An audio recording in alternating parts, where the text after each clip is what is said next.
The first game we look for, Robbie. Tottenham away. When we got Tottenham away.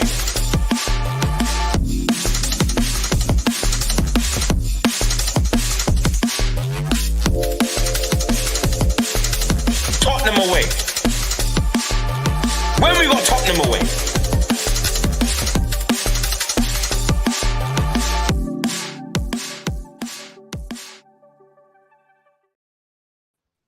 Good evening, everyone. Welcome to Tottenham away. It's the international break, and as you can tell, top of the league. Look at that! Look at that! Beautiful, isn't it? Absolutely beautiful, isn't it, lads? Fantastic. We're going to get into the weekend's action. We're going to get into the other games. We're going to discuss what we think is going to happen next and a couple of talking points. There is a 2-week break coming up, which is going to be boring because we're going to miss out on football, but there's still plenty of subjects for us to talk about. Let's quickly say hello to the chaps. We've got Maz, who is showboating his Levy In t-shirt. Levy In. So we say the show's balanced and fair, right? So we've got to have opposing views.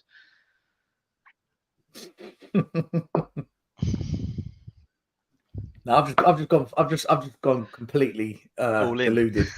I'm all in. Levy In. He's a great chairman, the best we've ever. No. Lee, how you doing? Still good, mate. Another win for my boys as well. 5 on the trot now, unbeaten in the league. Can't go wrong. Go on, my son. Loving it.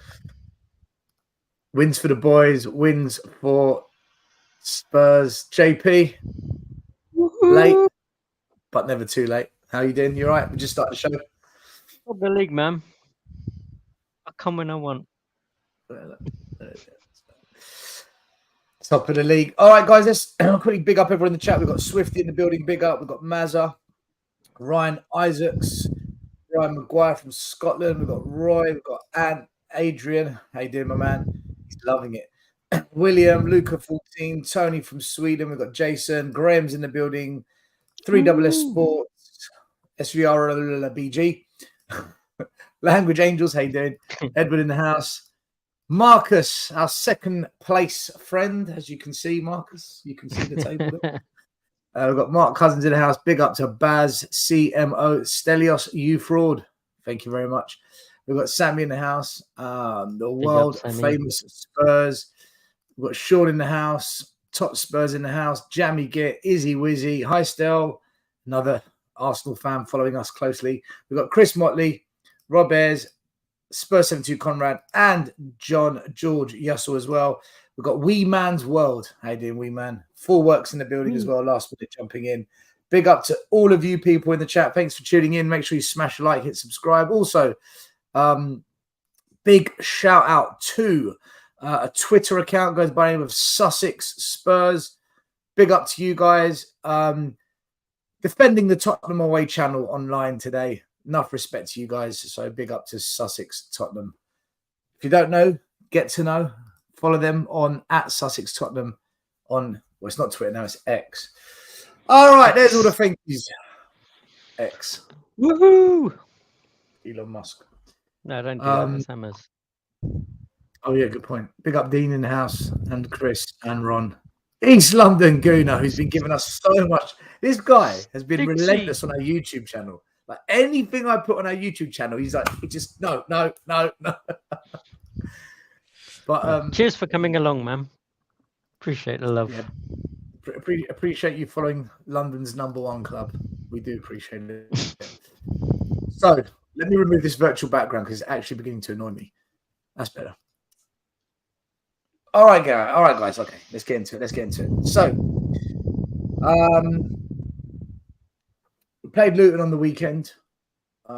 We got a victory. Some say it was lucky. Some say it was a test of our character. Arsenal beat Man City, so we are top of the table at least for a week. I mean, when I look at the game, I felt that, people said to me, you were lucky. Luton missed a lot of good chances, but On the flip side, you could say Luton were lucky because the first 15 minutes, the game should be over, and we've missed blown them every away. chance. I mean, Porro, then Richie with 2, and you're just thinking, oh my God, what are we doing? Then the kind of game began to get a little bit scrappy. Basuma sending off, which I thought 100% was a sending off, stupid from him. I think he gets a 2-game ban because it's the red card plus he picked up 5 yellows, so that qualifies as one as well. I No, don't 4 think he yellows. does. What happens is the red card No, it overrides goes the back. yellow card, so he's only got 4. So Yeah, if he it's 4 Yeah, it he goes- misses a ban, he misses 1 game, then the next game, if he gets another yellow, then he gets another ban for 5 So yellows. it goes. Well, I don't know what's worse then, if I'm honest with you, because he's going to get a yellow, isn't he? Was back. I'd rather Well, get more like it's now going that way, yeah. Exactly. before we play Chelsea. But okay, look, Basuma got sent off. He's got a ban coming up, and then second half, I don't think we played good football. I think that was one of our worst performances of the year. Defensive wise, there was some good individual performance, but we gave Luton too many chances. We weren't pressing the way we could. I'm not too sure about some of the subs, but again, Maddison popped up with another creative bit of spark, and then Mickey van der Ven adjusted his feet and got the ball into the back of the net, although I thought the Luton goalie screwed it up. And then we kind of held on, and in the end, you could say, you know what? If you're going to be successful, you've got to win games like that, and we found a way. But I stick to what I said. I do think we were lucky, but I also think Luton were very, very lucky as well. We didn't, absolutely crucify them in the first 15 minutes. So 3 points. I predicted we were going to win 5-1. Couldn't have been further from the truth. And in the end, you know what? I think it's just one of those games where I'm just relieved more than happy with the performance and happy with the way we played. So I think we got away with one there, but I think Luton got away with one as well. Maz, how do you feel about that game? Luton away, not a very good team. We made hard work out of it. I think that, as you said, we found a way to win. It wasn't a beautiful way of winning. We did have strokes of luck for sure, as did they, as you rightly pointed out. I think it taught us a lot, to be honest with you. Certainly from a perspective of Richarlison, I really expected him to at least show something in that game. And his 2 major opportunities to show it, he didn't. And I've looked at those chances he had several times now, and it's just really poor. I'm gonna be honest with you. Well, as I've repeated many times, but looking back at it now and just being truthfully honest, he's not a good player. He's not a good player, even for an average Spurs team in the past. He's not a good player. I can't see. There's a couple of clips on the extended highlights when I've been watching those back to refresh myself of the game, where Ange is sort of exasperated by his misses, and I think that tells you a lot, to be honest with you. And that was when we had 11 men on the pitch. I think it was good performances by Maddison, Van der Ven, and Porro. There were the 3 standouts for me in that game. And they dug deep and they won. And whether it's luck or not, it doesn't really matter. How many times have we seen Man United during their glory years when they won, year in, year out, be lucky? Loads of times. So, you've got to take it when it comes to you. Yeah, you do. You do. It could all count for something towards the end of the season. Will, welcome to the show. Thanks, my friend. The guys with the, these types of mics might want to pull them out or push them up a little bit because we're getting some breathing noise. It's not me. Somewhere. That's sexy breathing. It's Maz with his 1990s Madonna headset. It's all good. Those are good for gaming, I don't do games, unfortunately. What about the Spurs game? I do watch Spurs games, believe it or not. Word on the street is that I don't watch games with my eyes anyway. I don't know what else you watch it with. Maybe my ass. But the game I thought was disappointing. I was frustrated. I don't like it when we miss huge chances. I'm the leader of the Sun cult, so we're not used to missing chances. So when we do miss chances, it frustrates us. But no, on a serious note, the first half I thought was brilliant. I thought the way that we moved the ball, especially in the first 20, 25 minutes, if we could play that way for a full 90, we'll beat every single team in the league.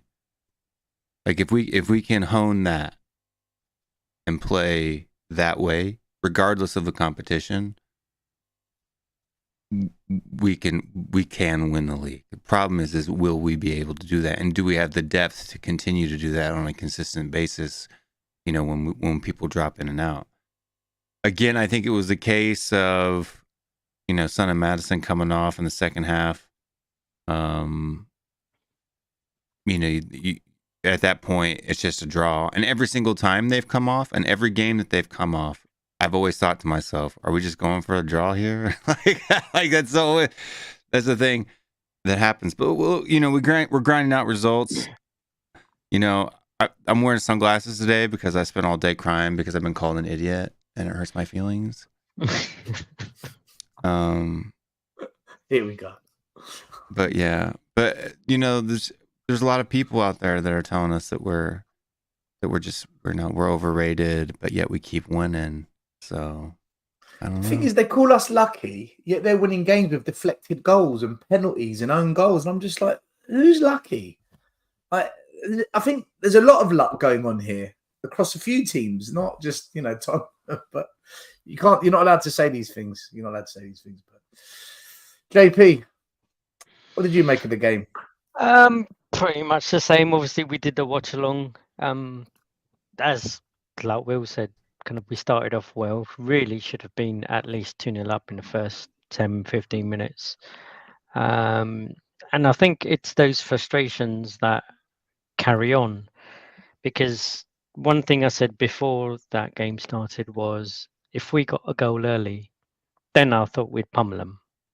But the longer it went on, it just got more frustrating and more frustrating and more frustrating. And then, kind of like for them to get in at half time at 0-0, it's a better team talk for them, isn't it? At the end of the day. And we get Busy sent off, which kind of like really didn't help.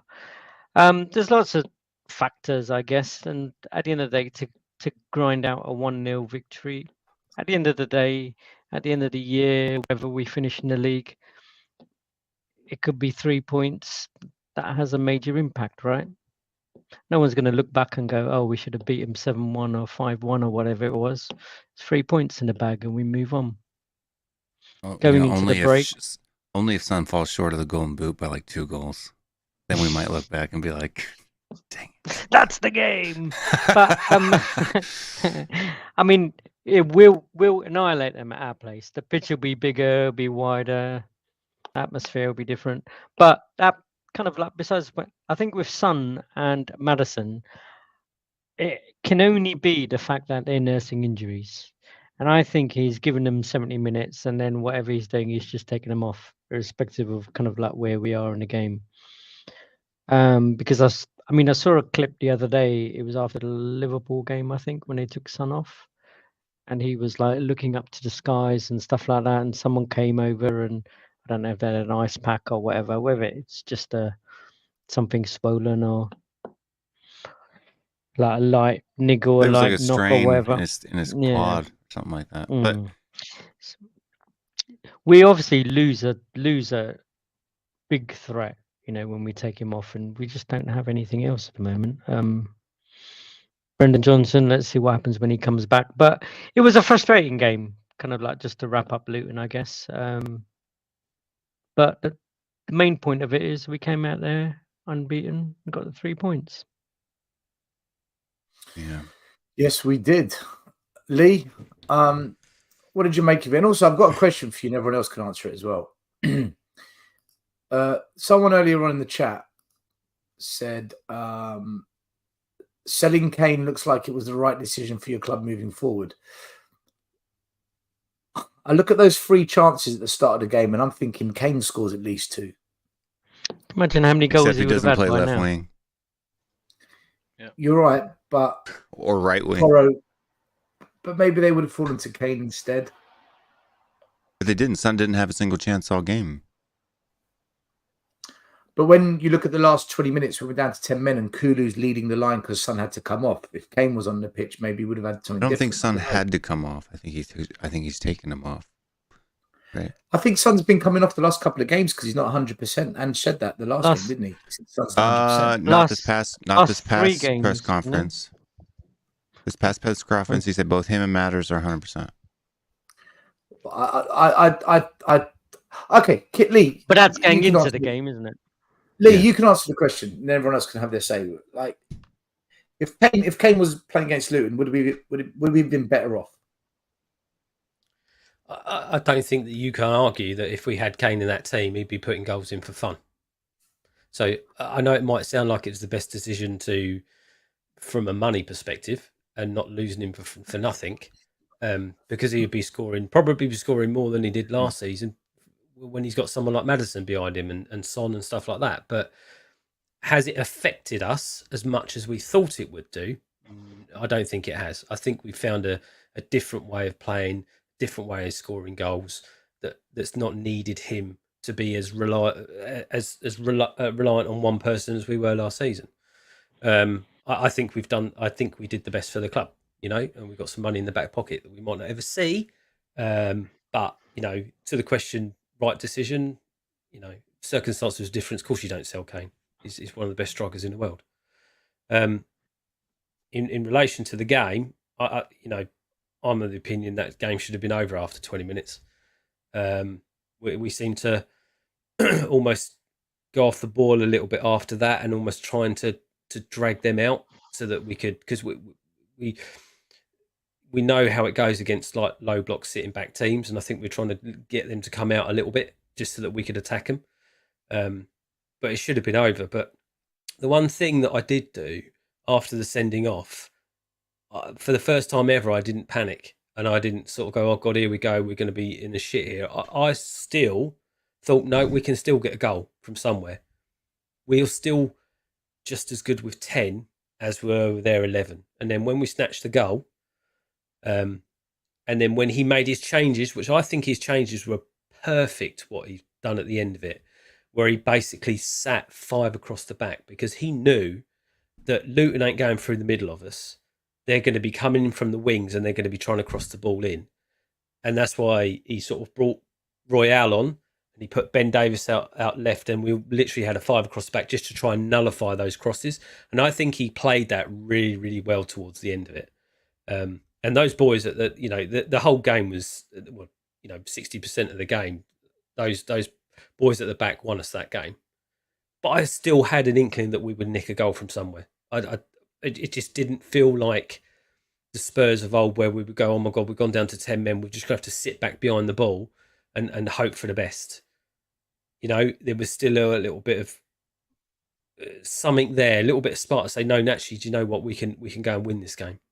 We don't have to worry about that. We can manage it, but we can still win this game. And that's what they did. I mean, listen, I don't think Sonny had the best game, if I'm honest, on the day. As much as we've shat on Richarlison for missing those 2 chances, I think Porro should have been back of the net as well. That should have been, that's just as bad as miss as Richarlison's was. I think this is where we've got to get more clinical in finishing off these teams early in these games, rather than letting it get to this stage. We can't go at some point through the season. I know we've nicked last minute winner of Sheffield United, and now this game, etc. We've got to put these games to bed quicker, because otherwise there's going to be that game where we do this and have 25 shots or whatever, and it's not going to turn out for us. It's not going to come out. So I think that's the playing around the pitch was fantastic, playing out from the back and that, but just a bit more clinical in front of goal. And you could argue that if you had someone better than Richarlison, we would have been 2 up. But that's what we've got at the moment, because we've got people out. Solomon, Perisic, and the other young boys, they're out. So we've got no choice, and this is the issue that we're going to face. Do you know one thing I will say about Richarlison to his defence, because we are, believe it or not, a balanced channel. We are not an echo chamber, but images do show that he No. was pulled. I would No, I would he disagree. wasn't. I would He wasn't. disagree with you. That's with the that, first Stell. one. He I wasn't. would and we Not heard the this in the second. Liverpool game. A still makes it look so much worse, and that still makes it look so much worse. He was already when he got pulled back. He already committed himself. So that guy pulling him back probably didn't I make didn't any think it had any. difference. Didn't have any impact. No, He should have still put the ball in the net. that's right. Still, leave. You're wrong. Right, now out he's gone. of embarrassment, he's left. Out of embarrassment, he's left, and Yeah. I'm the No. new owner of Tottenham. No, I saw that the other day, Maz, and like I said to Stell, like I think that's wrong. He still should have scored that. I think that still makes it look worse. Still, did you hear any of that, Still? Yeah, I was listening. I look, it's Listen, just a still I'll frame. be You on, can't- last word on Richarlison, and let's keep it like this. He does not fit Ange's system. It's as simple as that. Not if you put him out on the wing, not if you put him up front. It doesn't seem to work for me, and I don't think it's going to work no matter how much help he gets or anything like that. I just don't think he works in that system. I can't see where he fits in. Let me show you something, okay? So I ran a poll. Not that it's the biggest sample size in the world, but I ran a poll on Twitter, and I asked the question: how much time do fans want to give him? This was after the match, and I put 3 answers: enough is enough, goodbye, good player, keep him, needs even more time. 66% of people said enough is enough, and that was 145 votes. I ran the same poll on YouTube. We got 1,100 votes, so a much better sample size. 55% enough is enough, bye-bye. A third of the fans said needs even more time. So there's a clear swing amongst a lot of fans now. This guy doesn't cut it. So I think he just doesn't fit. Let me ask you this question. Has he had enough chances realistically? Has he had enough minutes? Has he had enough, opportunity, like back-to-back runs where he can cement him a place and prove that he can gain some momentum? Or is it too much stop-start? If we're going to try and give him a bit of slack, or is he just like, come on, man? There's a reason he's not. It's the type of player that he is still. So for me, when we're going forward with the likes of Solomon and stuff on the wings, and you've got Maddison behind him, you've got Sonny down the middle, and we're looking for those passes, etc., that works. But as soon as you put Richarlison in there, 90% of the time his back's to goal. So he's always trying to hold the ball up, and we can see that he can't do that. His control's been awful for the first part of the season. So it's almost like he works when you've got someone like Perisic who can put a ball in the box.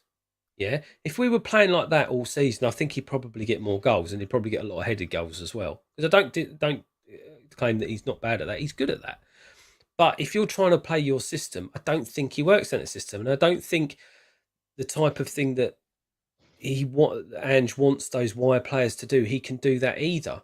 So he's playing there at the moment because we are stuck with injuries, and I get that, and we do the best. But if you ask me if they were all fit, does he start ahead of Johnson and Solomon or someone like that? I don't think he does, because I think they fit the system a bit better than he does. But that's just my opinion. But that's what I think. I don't, I know we shit on him, but at the end of the day, Everton didn't really think he was that much of anything either, was he? Right? And they were rafting all the way to the bank when we gave him £60 million for him. £60 million, robbery. Daylight robbery. Yeah, as I was saying, still, I just think he doesn't fit. And I can't remember who, but like you just put a note up from someone who basically said, Van der Ven's goal, if that had fallen to Richarlison, I don't think he would have scored that. No. And I don't Let think me that. reverse that. Let me reverse that. Okay, because this is an argument I had with some fans after the Arsenal game, the Luton Spurs game. If the Richarlison chances that he missed fell to Van der Ven, would Van der Ven score them? Yes. I think he would have scored at least one of them. The second Because one, absolutely. he's got better feet. So He's- isn't that a major problem that our centre back is a better finisher than our £60 million striker? Yeah, I said it. Like, Yes. Yeah, I mean, I don't. Okay, I don't think we can categorically say he's a better finisher because I guess we're never going to see Van der Ven up playing forward to see him have the volume of chances that Richarlison has. But based upon Van der Ven's ability to carry the ball, his first touch, his second touch, his Improvisation passing, for that goal. everything, improvisation.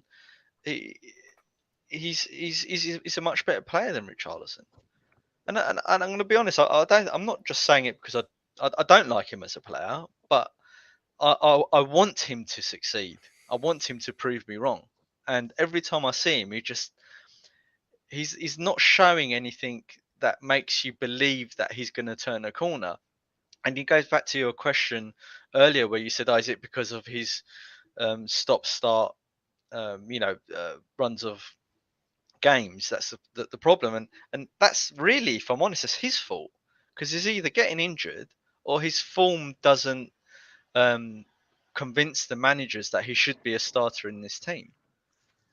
And for a £65 million player, that should be an alarm bell, right? Because he's here now for over a season. Soon it will be Christmas, and it'll be a year and a half, and he's still not finding any form. He's still not a regular starter, unless someone's do you know injured. what? I think you'd see that by now, right? I'm sorry, Stel. You would see that he just needs a bit of form. You would see something in him by now to go. He just needs a break, or it's going to come. You can see him getting in positions. You can see him doing this. You can see his ability and stuff.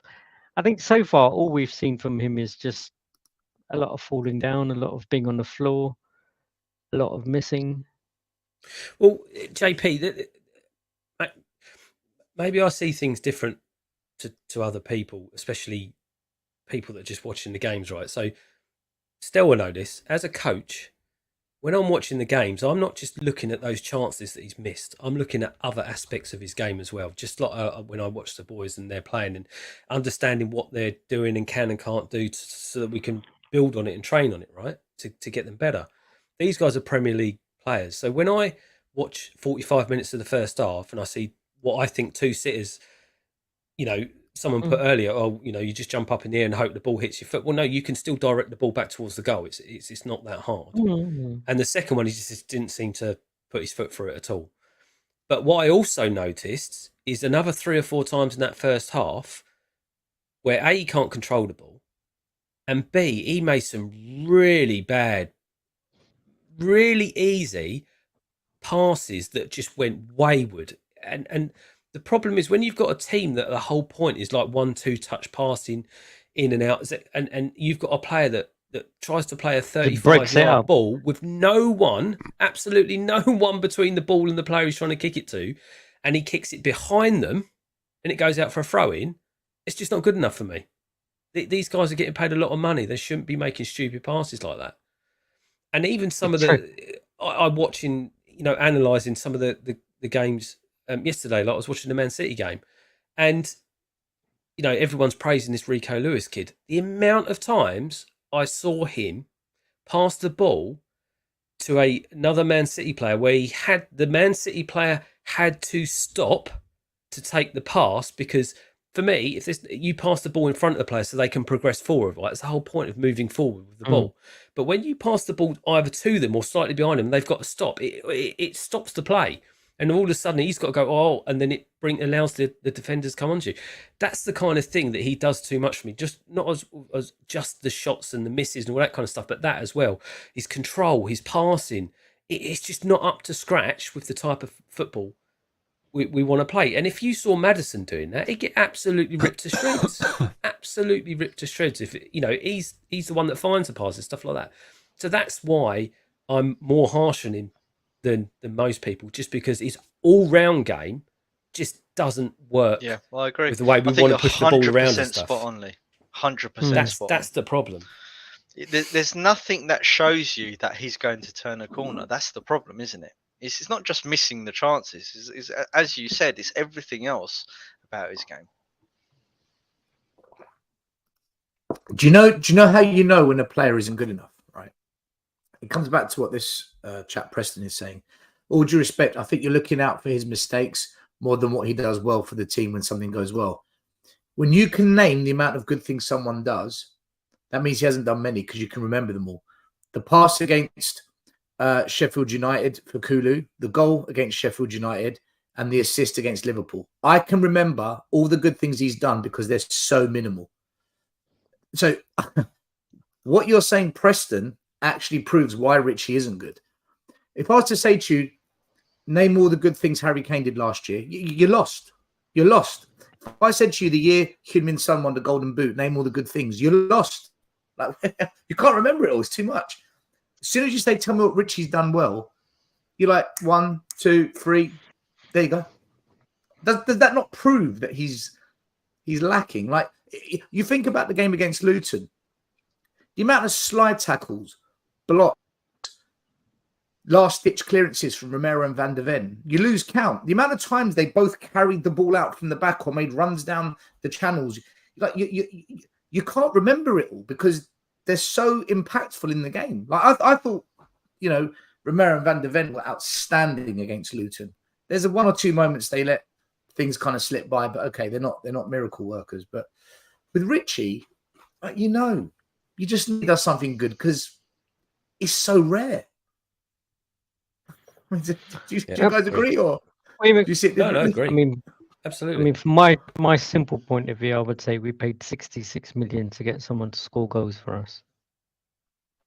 Not And he achieve can't that. do it. Well, I don't even Although- think that's a simple view. That is why you spend the money, right? If you're gonna, you're not buying him to be a playmaker. You're not buying him to be Maddison. You're buying him. He was bought, we believe, as a replacement for Kane, and what an abject failure that is. Though I've said that I'd like to see Valise play a little bit more, especially if it's in the end of a game or something like that. Now, we got to see him play on Saturday, not for long, but longer than he did play against Liverpool. And do you know what? I'm not sure about him either. I'm not sure. Really, I quite liked what I saw. I'm maybe we need more time, but he looked like he was running around like a headless chicken a bit uncontrolled. I know he's still young, but I think the jury's out for me. I need to see more of him. Lee, hold on 1 minute. Did you not think he actually won the aerial duels and actually managed to hold up the play when no one else in the team could do it with these long balls that we were playing? While we're playing long balls, I don't know. And the other thing I saw, I don't know if you saw, there was a moment where he went into the box. He had very quick feet and he beat 1 or 2 players. The one thing lacking was there was this split opportunity where if he just shot. Yeah, JP, you and I were saying it when it happened. If he just shot, I don't know, but he delayed it and he allowed the tackle to come in. But I think there's signs there of a different type of striker that we don't have. Actually, a striker that would complement 2 different styles. But you're right. We haven't seen enough. You're right. We haven't seen enough of him. I'm not going to make a complete judgment on him yet because you're right. He was much better in the aerial battles and stuff like that. Much better than what Richarlison has shown us. But if you've taken him on his merit for being good in winning those sort of aerial balls and stuff like that, that's not how we play when we've got 11 men on the pitch. So I think he still needs to be given a chance, and I think we need, I don't know, maybe FA Cup or something like that. He gets a run out from the start. I'd like to see more of him, but it just worried me a little bit. But I'm quite happy to be proven wrong on that one because he's still young.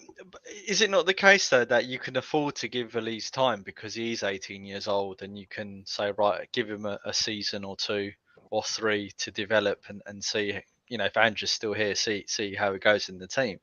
With Richarlison, we bought him as a Premier League established striker, right? So therefore he's he doesn't have the excuses that we give to other players. He should have hit the Absolutely, ground running. but like Stel said, and the truth, just so that you understand what I'm trying to say is that I'm trying to I'm not trying to coach him. I'm trying to judge him on what I saw and what differences he makes and the way that he played in that 20 minutes compared to Richarlison. And I didn't see enough of him at that time to think, would he be a better fit than someone like Son, who's running through the players, running through the box, running towards the goal, or just hold up play, which we don't generally play. We don't play hold up play in our 11. So I get it. I absolutely get it, and I'm quite happy to be, and that's why I think he needs more time, and he needs a start so we can see if he's the kind of person that can come in and give a Son a rest, then I'll go for it. Go for it. You know what? Lee said, I'm not sure about him, right? He said, I'm not sure. He never said good, but he said, I'm not sure. And the comments have lost their mind. I know. It'll be a completely different situation if it was 11v11. I understand that we had 10 men and that's all we were doing. But if you take out the fact that balls were getting booted up and he was holding it up and stuff, would he still play the same way or fit in if we were playing our first 11 the way that we play with Son through the middle? That's all I'm saying, because he might just turn out to be another, because he's very, very good in the air. He's very good at holding it up, but generally we don't play like that. But as I say, he needs to start to see what he's going to be like with the 11, and I hope he does. I hope he does get it soon. Do you know? Can I ask you a couple of questions? Right, in that second half, like JP and I during the live watch on, we were saying what are we better off doing here? Sitting back and playing counter, which we didn't, by the way. We kind of attacked in bits and then absorbed pressure, and then we just kicked it long and hoped that Kulu or Son or whoever's on the pitch for Liz would win the ball and do something. And it never worked. It never worked once. Or were we better off, although we're down to 10 men, keep pressing. Don't let them attack us down the wings where they were finding joy. Win the ball up high and try and create. Because I felt when we did press with 10 men and we tried to stick to the way we play, I felt that we actually looked better. But we didn't do it much. We hardly did it. In fact, it was almost Conte ball. I'm not going to lie to you. If that was Antonio Conte against Luton, there would have been all sorts of abuse. What did you guys think of it? Will, what did you make of it? I'm putting up the signal because I can't take it anymore. All of this talk about Son not playing well yesterday. What just happened? I put up the Son Colt signal, right? I got to put in the Son Colt signal. So we got truths, right? Son is ineffective against defensive teams with no space. You mean like having 3 defenders on him in the box against Arsenal and finding it in the back of the net? What are you guys talking about? How many passes did Son? How many touches did Son have on the day? 18 touches of the ball in the whole entire game. What chances did he have? He had 3 shots, 2 were blocked, 1 was on target. Like, if Richarlison and Kulusevski aren't finding Son, what do you expect him to do? Right? Because we've seen every single time the ball's actually touched his feet in a space where he could clear a shot without it getting blocked, it's hit the back of the net. More times than not. What did you make of the way we 3-4 played, defenders. Huh? What did you make about the way we played that second half, where we seemed to be more Conte ball than what we were Ange ball? What Didn't did look you like make of Conte that? ball. It looked like Jose ball to me. Right? If you remember the Jose we let's played just call in. it defensive ball, pragmatic ball, low block ball, whatever's down with the kids, whatever's. We were going for the draw. No, it's not blaming anybody else. It's like people blaming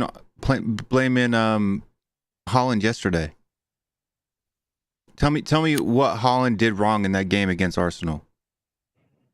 The whole entire team had 4 shots. If your midfield and wingers aren't creating chances for your striker, right? It's one thing if you're Richarlison and you're missing sitters, right? Even when he played in the 9, he was missing sitters. Just go look at the number of big chances he has missed this season. to not having a chance at all. Yeah, I think there's a lot of And who played BS on Poro that. in for the big chance? Who dropped deep to collect the ball and play Poro in for this big chance? Who played the ball into Kulusevski, who then Kulusevski put the ball in for Richarlison's big chance? It was Son. Like, I don't understand what people are wanting him to do. Like, you never expected Harry Kane to score in every single game, because he didn't. There's 6 goals in 5 games, and people are moaning already. It's like I don't understand it. There's only one striker in the entire league who has more goals than him.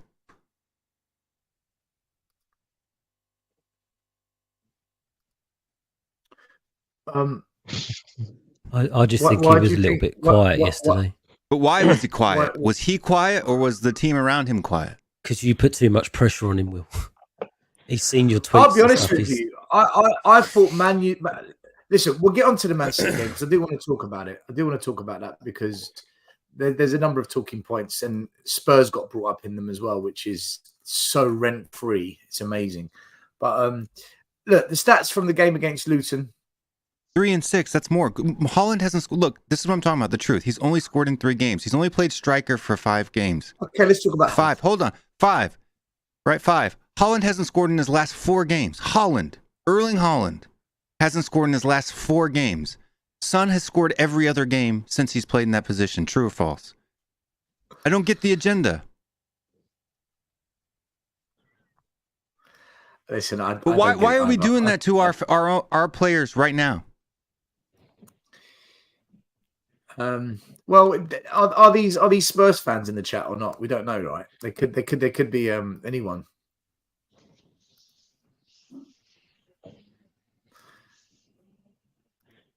I just think I just think Spurs didn't play well. For me, Will's going to lose it. I can tell he's about to lose. He's gonna fucking blow. No, but what team's I going don't to play think well Spurs when they're played well, down to guys. 10 men? I don't think. Yeah, but what I don't team's think going they to played play well when they're down to 10 men? Name me a team that's played well when they've gone down to 10 men in the last Well, this is 5 Maz, years. this is or the 10 question. years. Liverpool didn't have a single shot in the second half. Liverpool didn't have a single shot in the second half. Right, guys, 1 second. This all links back to my question that no one's answering. In that second half, the way we played was very Jose ball, whatever you want to call it, very defensive, pragmatic. It's almost like Ange ball just completely disappeared for 45 minutes. And I'm wondering why we did that, because when we did have moments where we did push up high and we did press, we were causing them problems with 10 men. And I'm just wondering, why didn't we just do that more? Why did we kind of go into this very reserved way of playing? Yeah, I believe it was a combination of a few factors. I think there were a bit more of a physical team because I guess, they're low down the table and they rely a lot more on the physicality. I think that he was relying on us being fitter than them over the course of the 45 minutes. We tend to do that when as the game goes on, we stay a lot more consistent for the last 15, 20 minutes of the game. And I also think as well that... Sorry. No, I'm not having the Will takes the Sun criticism personally because I have an affinity to South Korea. I don't. Has nothing to do with it. I have an affinity with the truth. And I take the truth personal. That's what I take personal. It would be Pedro Porro, like the gas that Pedro Porro's been getting. Like, yeah, he missed a shot, but the rest of that game, he was probably he was better than Udogie in that game. I'm sorry, it's just true, right? How? Or even the cussing of Romero. He's been our best center back this season. I'll finish my point, Will, and then you can go. Yeah, go on, finish. Finish. Go back to Gotham. Yeah. And I also think as well, my last point is I also believed as well that we would nick something. I think Ange believed it as well.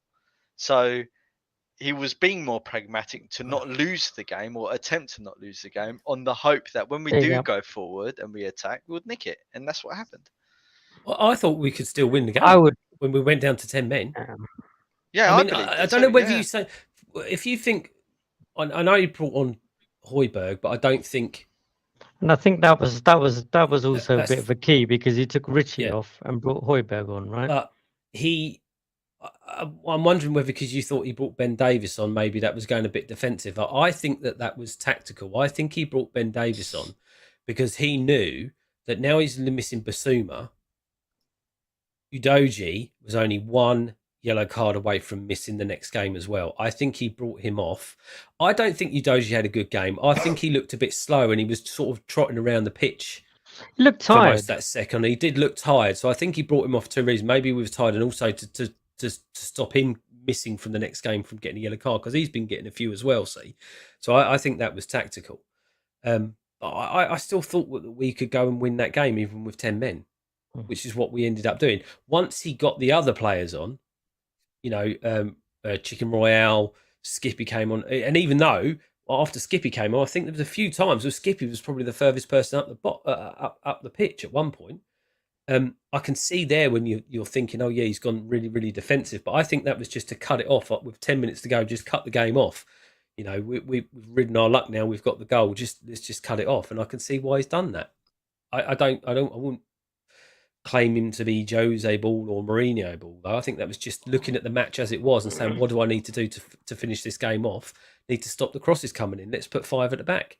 Put two extra wing fullbacks in there. Job done. And I think he played it out well.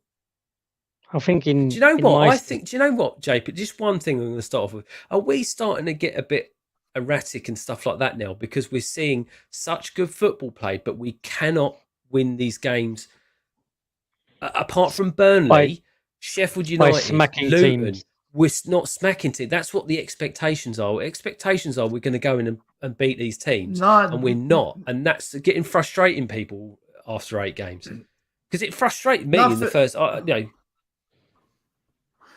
Lee, to answer your question, for me, it's a case of we've seen what works. We've seen what kind of football for us and the players we've got works. So when we don't play that way, and I start seeing Luton Town missing open goals from 2 yards out that we're gifting them, and them having free headers in the box and whatnot, I'm thinking, why aren't we playing our football? Keep the ball, press them high, move it quick, we'll get another goal. But we stopped doing that. And I just thought I felt the way we played, we opened the door for Luton to punish us, and they blew it. We gave them the chance, and they blew it. I know we were down to 10 men, I don't disagree. Some of their misses should have been.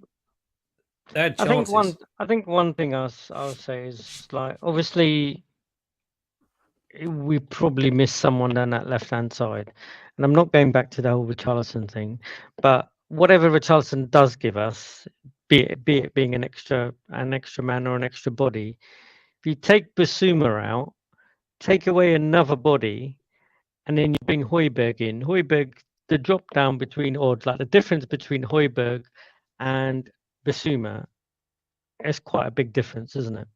One likes the ball, he likes to look at a player, he likes to beat him, he swivels, he's confident on the ball, he can play a through ball, he can take on a man. Højbjerg is literally a kind of like a breaker-upper. So you lose that bit of attacking in that midfield, that bit of control in that midfield. And then even if we happen to get it and we play it up there, we now have one less man up there. So I think, as Lee was saying, I think he was just trying to be a bit pragmatic and just say, we could probably hit him on the break, but it was difficult after taking Son and Madison. Yeah, but JP, again, hit him on the break, but we're kicking it long. Where's the break? We actually counter-attacked. Our football, actual style of play and effectiveness on the counter-attack was better under Conte. We are a better counter-attacking team under Conte. As soon as you take Basuma out of it, though, as soon as you take Basuma and Maddison out of it, you've lost your link in midfield, haven't you? You've lost the link between the defenders and that. That's why they had Lo Celso. He had Lo Celso on the bench. He didn't bring him on. He brought on Højbjerg and Ben Davies, and I'm thinking again, he's just come back from injury. Are you going to take that chance? Because, why is he on the bench? We'll get onto this. I'm sure we'll get onto this later in the question around Basuma and what happens in the next game. But I've already seen people saying, "Oh, Skippy's going to have to come in. Højbjerg's coming in." I would do it slightly different. Skip, come on. Skip came on as well. Yeah. Yeah. Told you. I think maybe Told he you. didn't want to take the chance of bringing Lo Celso on, who's just come back from injury, when he may need him in the next game.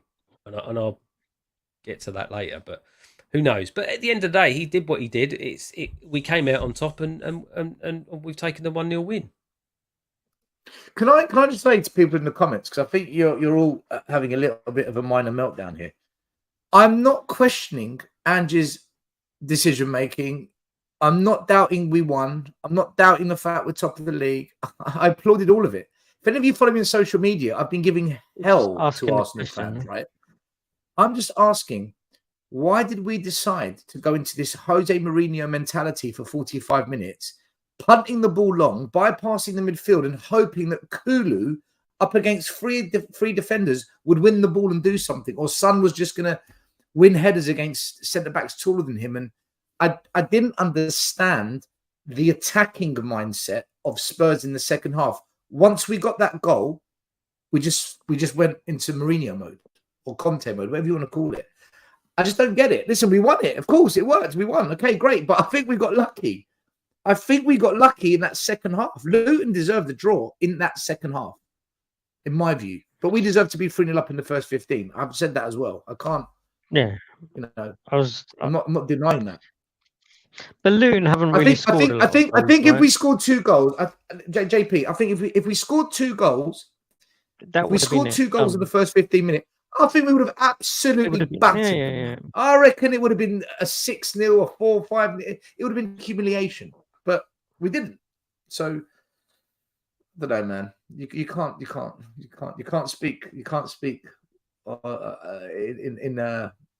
in hindsight, it's easy to criticise, isn't it? But when he has to make decisions there and then, he's done what he thinks is best for how the game was going, right? And I don't disagree with what you're saying still. I think we could have still played that game by pressing the football, as you said, but I think I can see why he's done it by the end of it. Let me ask you guys this. Let me ask you this. Here's a little bit of 6.5. Just really quickly, still, it is a little bit 6.5, because if we had gone gung ho and Luton would have scored and it would have ended 1-1, would we be calling for the fact that, wow, with 10 men we should really be playing a bit more defensive and trying to keep the ball? I think we would have scored more goals. I think we would have scored a second goal. For me, I just don't look. The way that I feel about the season is, especially with us and as far as we are in our, I don't know, maybe I'm turning into a happy clapper. I don't know, but the way that I feel that another Levy in it. What are you gonna do?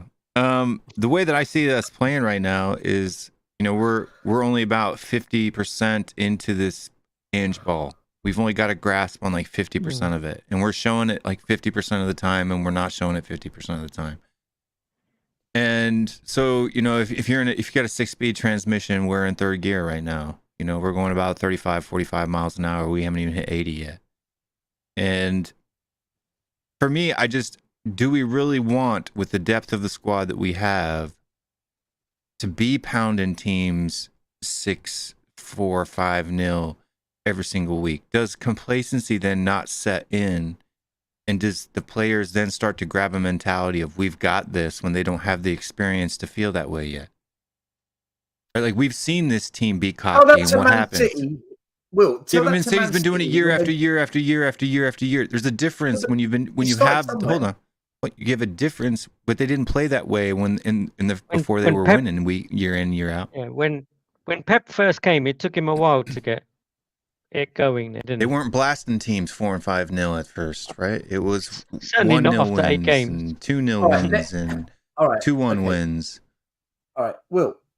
If we go down to 10 men against Aston Villa or a team of that, we are in trouble if we play like that. If that was Aston Villa, we're losing 2-1. But it wasn't Aston Villa though. But it's my point. Right, but your tactics as a manager change. Like, for example, my kids played a tough team yesterday and an easy team today, right? We played a mid-block yesterday, right? And, man marked, worked really hard, let them come on to us. No, Did you but go down to 10 men? no, but what I'm saying, different. but listen, but it doesn't matter. Your tactics on the day. If you go down to 10 men against Luton Town, you're going to be more open than you are if you go down 10 men against Liverpool, right? You're going to get compact. You're going to get narrow. You're going to get in the box. No. Liverpool went down to 10 men and they kept attacking us and they scored and VAR. Yeah, but that's No, they didn't. That's Liverpool They and their counterattacked players. us. They sat in their half, waited for us to give them the ball, and then they hit us on the break. Yeah, that's true. That's exactly what they did. And then when they went down to 9 men, they parked 8 men in the box and had the ball in our half 3 times in the entire time. If it was 9 men, I'd get it. You're really up against it. I get Even it. on 10, they waited in their half till we came onto them, and once we gave up the ball, they hit us on the break. We didn't do that. Yeah, but we didn't do that. We just kicked it long. We didn't start kicking it long until it was in the 80th minute. You got to remember, we scored in the second half. Yes, we did. We scored in the 55th minute, and then from that point onwards, and we were at 10 men. No, we didn't stop playing football until Madison's son came off, which is like the 76th minute. We were not playing football with them two on the pitch with 40 minutes to go. We weren't. We were not. We were still driving forward. We were still putting the ball into the box. We were still trying to take shots and opportunities. We were kicking it long. We just kept hoofing it. I kept saying, why are we kicking it long? This is ridiculous. I don't get it. The winger, Udogie, I don't remember him making a run up the wing in the second half. On the right side, Kulu, he weren't making runs up the wing. Although when he kind of went into that striker role, he came more out wide with it. I don't know, man. Maybe I saw something different. I just felt that second half, once we scored, we just went to whatever. We'll just play defensive. The last shot that we took in the game, was in the 62nd minute. Okay. We had shots in 52nd, 51st, 45th, right? So we were taking shots up until the 62nd minute, and then we just stopped. Like you watch it, we were getting the ball into the box. Kulusevski was driving forward, turning around and playing the ball back. They were just recycling it back. That is instruction. They're not doing it for no reason. They were told, kill the game. So they killed the game. It's almost like keep ball. Yeah, if we have possession, they can't score. Right?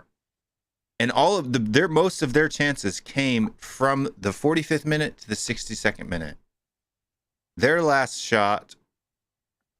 No, we didn't. Yeah. Okay. So they had in the second half. Yeah, we had 15 shots. Most of them were in the first half, dude. No. Okay. I've said in the first half we should have been 3-4 up. I've said it. I'm talking about the second half, right? When we were down to 10 men, right? You got to remember, Basuma didn't go off until right at halftime. Okay. I know. We were fighting in the first half. Right. I'm not talking about the first half, right? We had 3 shots in the first half, or in the 4 shots in the second half, right? What I'm talking about is their shots. The majority of their shots. We had 4 shots in the second half. Yeah. I told you, we were shooting up until the 62nd minute, right? And then we stopped. They had 9 shots in the second half, right? And the majority of those happened. Their first shot in the second half was in the 56th minute. 56, 60, 64, 65, 67, 73. This is what I'm saying to you, Will. You're backing up what I've said. I've said once we scored, we stopped playing. And all the goals you're mentioning were after these Luton chances. This is why we were still open. And then in the 76th minute, when we shut up shop and stopped shooting ourselves, stopped going forward ourselves, their shots dried up. They had 3 shots after Madison and Son got subbed off. 3. That's it. Only 3. 3 shots. Not even on target, just 3 shots. Well, for me, the way Ange plays, our defense is keeping the ball. That is our number 1 defensive tactic. Keep the ball. They can't score when we've got it. The basics of football, right? This is his defensive tactic. He doesn't build solid defenses with amazing defensive play. Ange has never done that, right? He's got some good defenders that can do some good defensive actions, but we don't play with this defensive mindset. So when you stop playing the way that the players are being coached and the way that you win games, I get sometimes a little tweak. You got to adjust it. I get it. Things happen in football. But I just felt we became so defensive. We were watching the stream and we were literally saying to each other, it's a matter of time before Luton equalised. It's going to happen. And I just feel it's because we stopped playing the way we've been playing, like completely stopped. It wasn't even close. At least against Sheffield United, we were losing 1-0, but we were still playing Ange ball. Like you could see it. It just wasn't quite dropping. Whereas against Luton, I don't know what I was watching. I just watched it and I thought, what is this? What are we doing? We're asking for trouble. I don't know. What I'm saying is if you look at our position, our attacking, where we were going forward, we continually went into their attacking third or their defensive third, our attacking third, up until Son and Maddison got subbed. Then we stopped and their shot stopped. So the reason that Post-Kane did what he did was to prevent, right? He then became defensive and stopped them coming in forward and getting shots. That's what I'm saying. That's what the data shows. That's what everything shows. How did we get into their third with Maddison in the second half? Because it wasn't through the football we've been playing. It wasn't. We were not playing that. It was. Will, oh my! I watched the game. We weren't playing the way we play. I could see it. It wasn't happening. But is that a surprise? We're down to 10 minutes.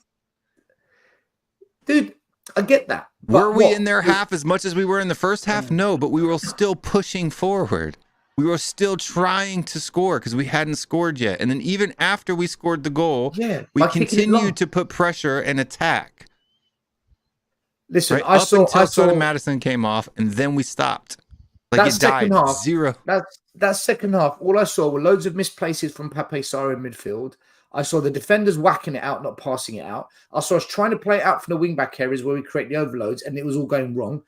Everything was not working. I could see it. And I'm thinking, and it was just winding me up because we stopped playing the way we've been playing all season long. For me, I don't care whether we're down to 10 men, 9 men, whatever. I thought our performance against Luton was one of the worst this season. In fact, I don't know if there was a worse performance than against Luton. I know we got the points, and good. I'm glad. You know, in the second half, after Basuma got sent off, yes. And that's it. In the first half, it was some of the best attacking football we have played all season. Against a team that's supposedly supposed to be in a blow block, although they didn't play a block. I'm not doubting the first half. I think I've said at the start of the show, Luton were lucky. They're lucky we didn't pulverize them in the first 20 minutes. I've said it 100 times. But that second half, if our philosophy is going to be when we go down to 10 men, if that happens again, we're going to play like that. We're not winning. I think we got away with one there. Yeah, but it was 20 minutes in the second half that we conceded. In, 70%? You know, if it's 7 and 10, 7 shots out of 10 shots. You know, I'm rounding up, but 70% came in that 20 minutes, and then Post-Kane makes a substitution in order to fix that problem, and so the problem gets fixed. I don't understand why we're complaining. It's a 15-minute half. I'm complaining because I want to preempt what could happen in the future and avoid. You preempt it by finishing your lunch in the first half. That's how you preempt it. I agree. I agree. If you don't, Post-Kane can't do anything about the fact that Richarlison can't finish his dinner. Well, he can because he chose him to play. No, he doesn't have anyone else to play. There's no he one picked else, Richarlison. Who's going to play? Veliz can't play on the left wing. Richarlison can't finish anywhere. Like, Michael, with all due respect, you say in big, bold letters, because we're 10 versus 11, Jesus Christ. We were 3-0 up against Newcastle United. They went down to 10 and beat us 4-3 in the FA Cup a long time ago. So this is nonsense. Just because you go down to 10 men, it doesn't mean you... When Pep Guardiola goes down to 10 men, does he say, right, everyone drop back, kick it long? No, he says we didn't start. What I'm trying to say, we didn't start doing that until Maddison's son got subbed off. That was the last 30 minutes of the game, and in that 30 minutes where we were kicking the ball long, they had 3 shots on goal. I think as 3 soon as shots we on scored, goal, not even on target, on goal. For me, as soon as we scored, we stopped playing. It's just in my view. 55, 60 minutes, whatever. Kind of. That's like here or there, right? But I think still, with your point about Man City, I think they've got a better squad, right? You have to understand that the players that we had that went off the pitch, be it Basuma, be it Son, be it Madison. We don't have that gameplay anymore, right? But I still don't understand why we went long, because it seemed a bit pointless, because there were a few long balls up to Son, who's not really that type of player, and Richie was off.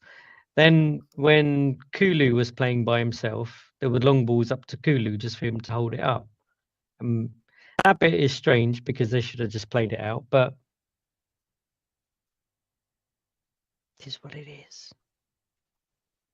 Look, I'm not going to speak anymore, because if you say anything that is at all slightly negative, slightly critical, slightly questioning something that you're not sure of, it literally is. No, I mean, you can say what you want. I'm just saying that didn't happen. No, not you. Look, wake up, Stel. Now Stel's upset for the sake of it. At the end of the day, all these people in the comments, you tune in and you listen to me every single week, right? All of you. So say what you want. It's because I'm hitting a nerve.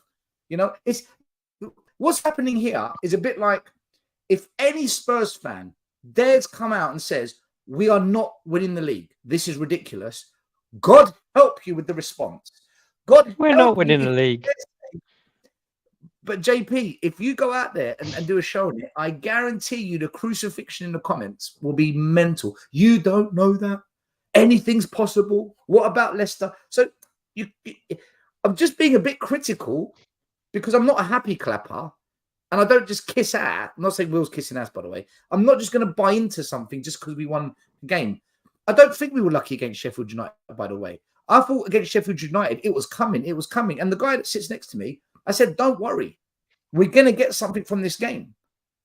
We're not losing it. I knew it because I could see the way we were playing. Against Luton, I actually shat myself. I said, oh my fucking God, this is Spursy. We are being outdone by Luton because of the way we're playing. Okay. I said it. I mean, just for the record, I will kiss ass all day long as it's a nice, pretty female. I'm just saying. I'm down with that. I get what you're saying. What I'd say the difference still there is that we were chasing the game at Sheffield United, right? So we were literally going for it, having to, and we were at home and all of that palaver. Whereas now we were down to 10 men and we went 1-0 up. It did seem almost that he was going, well, let's protect this rather than go for a 2-0 win and concede. But they came at us hard, right? They started coming at us really hard after we scored too. Question then, right? Can I ask any of you a lot of question then, right? Let's go with what JP said. When you see Ben Davies and Højbjerg come on and we're protecting it, are you thinking, yeah, we got this? Or are you thinking, holy shit? This is what I'm trying to say. I think we don't have anything other than other than the Richarlison substitution at halftime. Keep attacking. Other than the Richarlison substitution at halftime, right? When those players came on the pitch is when Madison and Son left. From that point forward, Luton had 3 shots. Period. Well, I'm done on this topic, man. I don't know. Those substitutions accomplished what he wanted them to accomplish, which was to shut up the shot fest they were having before he put them players on the pitch. That's all I'm saying. I think as well that we're not going to play well every single game. We know that, and if with the benefit of hindsight, if we look back at how well we did, none of us could have predicted that we'll have such a good start to the season. The fact that we've gone there, we didn't play as well, anywhere near as well as we have done in the past or could have, and we came out with a point and we were down to 10 men. I think that's a really big positive, because in yesteryear, we would have just folded and probably got pummeled. So wow. I'm happy about I think what I will say is, personally, I think a lot of them looked a bit tired, though. Because Adebayo wasn't even on the pitch in the 67th minute, right? So I just don't understand where you're coming from on this, about the skip and the Dyer and all that, because when those players came on, Luton wasn't doing nothing. listen, I can't. I'm done. I've said what I wanted to say tonight. We've had a Right, but debate. look, I Great. understand what you're trying to say. You think we should just always go for it. We should be ruthless. We should be cutthroat. We should just go to the end. But as far as it applies to the game on the day, I think you're way off the actual reality, my man. No. I never said we should keep going attack, keep being cutthroat. I never said that. What I said was our best defense is keeping the ball. If we kept the ball once those players came on. Our possession in the second half was dog shit compared to what we can do. Up until those players came on, and then our possession was better than yours. We just passed it around, boom, boom, boom, boom, boom, kept the ball in the back. You gotta watch it back. That's why we were all shitting ourselves. Yeah, because we were doing bang, bang, bang, bang. We were shitting ourselves from 45 to the 65. That's when we were shitting ourselves. No, we weren't. I was shitting it when we started playing this Mourinho. Anyway, look, what I'm gonna say is, well done, Spurs. Beautiful picture of the day. Let's get happy again. Let me feed the happy clappers in the comments. There you go. Look at us. Woo! All right. That was a good goal, though, by Van der Ven. He took it well. What do you think? Yeah. What do you think of Van der Ven's finish? Michael wants to know what the possession was in the second half. We had 51% possession in the second half. Compared to what in the first half? It was like 80 or something in the first half, wasn't it? 81. Wow. Yeah. So one player goes off and we lose 30% possession. It's because of the way we played, man. I'm telling you. Yeah. Anyway, Michael, they're 49% of possession. Yes. I can tell you from the possession map, their 49% of the possession came between the 45th and the 65th minute. Right, the majority of it. The rest of that is tiny little blue lines towards the end because we were keeping the ball. Our possession went up after Son of Madison got subbed off, not go down. Yeah, possession went up in our defensive line across the back. Yeah, which is where he wanted to go up. Let's keep the ball at the back. Great, he's good at it. Okay, look. One thing I want to mention is it's actually quite unbelievable. This, so, when it comes to Ange Postecoglou, we are number one in a lot of things, right? Shots on target, NPXG, XAG, XA, like, well, you can explain these are later. Key passes inside the box, progressive passes, dead balls, free kicks, SCA, well, you can explain that one as well. Tackles, third touches inside the box, dribbles, distance carry, progressive carries inside the box, fouls. Like, we are first for everything. Like, we are literally number one for so many stats. So anyone who has the audacity to say to Spurs fans that we are lucky to be top of the league, no, because this is where I will use some data. You can't and be that first it's not, and that it's not sustainable. Because if we continue to play like this, it's absolutely sustainable. Not like Luton. Can't play like that. No, can't play like that. No, I'm talking as in entirety. the play that acquired those statistics, right? So what a lot of those statistics are, like SCA shot creating actions, right? So SCA shot creating actions. XAG is expected assists from the XG that we had, the goals, the shots that we had. XA is just expected assists, right? Whether it ends in a shot, like the shot's blocked, or it's not dependent on whether it was included in the XG of the game, right? So those are like chances created. XAG is chances created on target, right? NPXG is non-penalty expected goals, which is the actual, which shows your actual shots, not fake XG like Arsenal has, actual created chances, right? Quality chances. If there's anything else in there that people don't want or you want to know, just let me know. That touches in the boxes. Is it touches in the opposition box? Yeah. Touches in the opposition Final box. third touches, right? Touches inside the box. 108. Distance carried is irrelevant. Progressive carries is a good one. Carries inside the box is a good one. Fouled is no relevance. 324. Touches inside the box is 324. Sorry, passes inside the box. That's what I was looking at. Yeah, passes inside the box is 108. But what I'm saying, like the stats that are actually important. Shots on target's important, right? NPXG, XA is important. That shows how many chances. Key passes, SGA, shot creating actions. That's how many, like the potential hockey assists you could have. Like, for example, in the game where Son did nothing, he had only 3 less SCA than James Madison all day. That's the pass that led to the pass that led to the shot, right? So hold up play, build up play, basically is what SCA is. GCA is hold up play or build up play that results in a goal. SCA is hold up or build up play that results in a shot.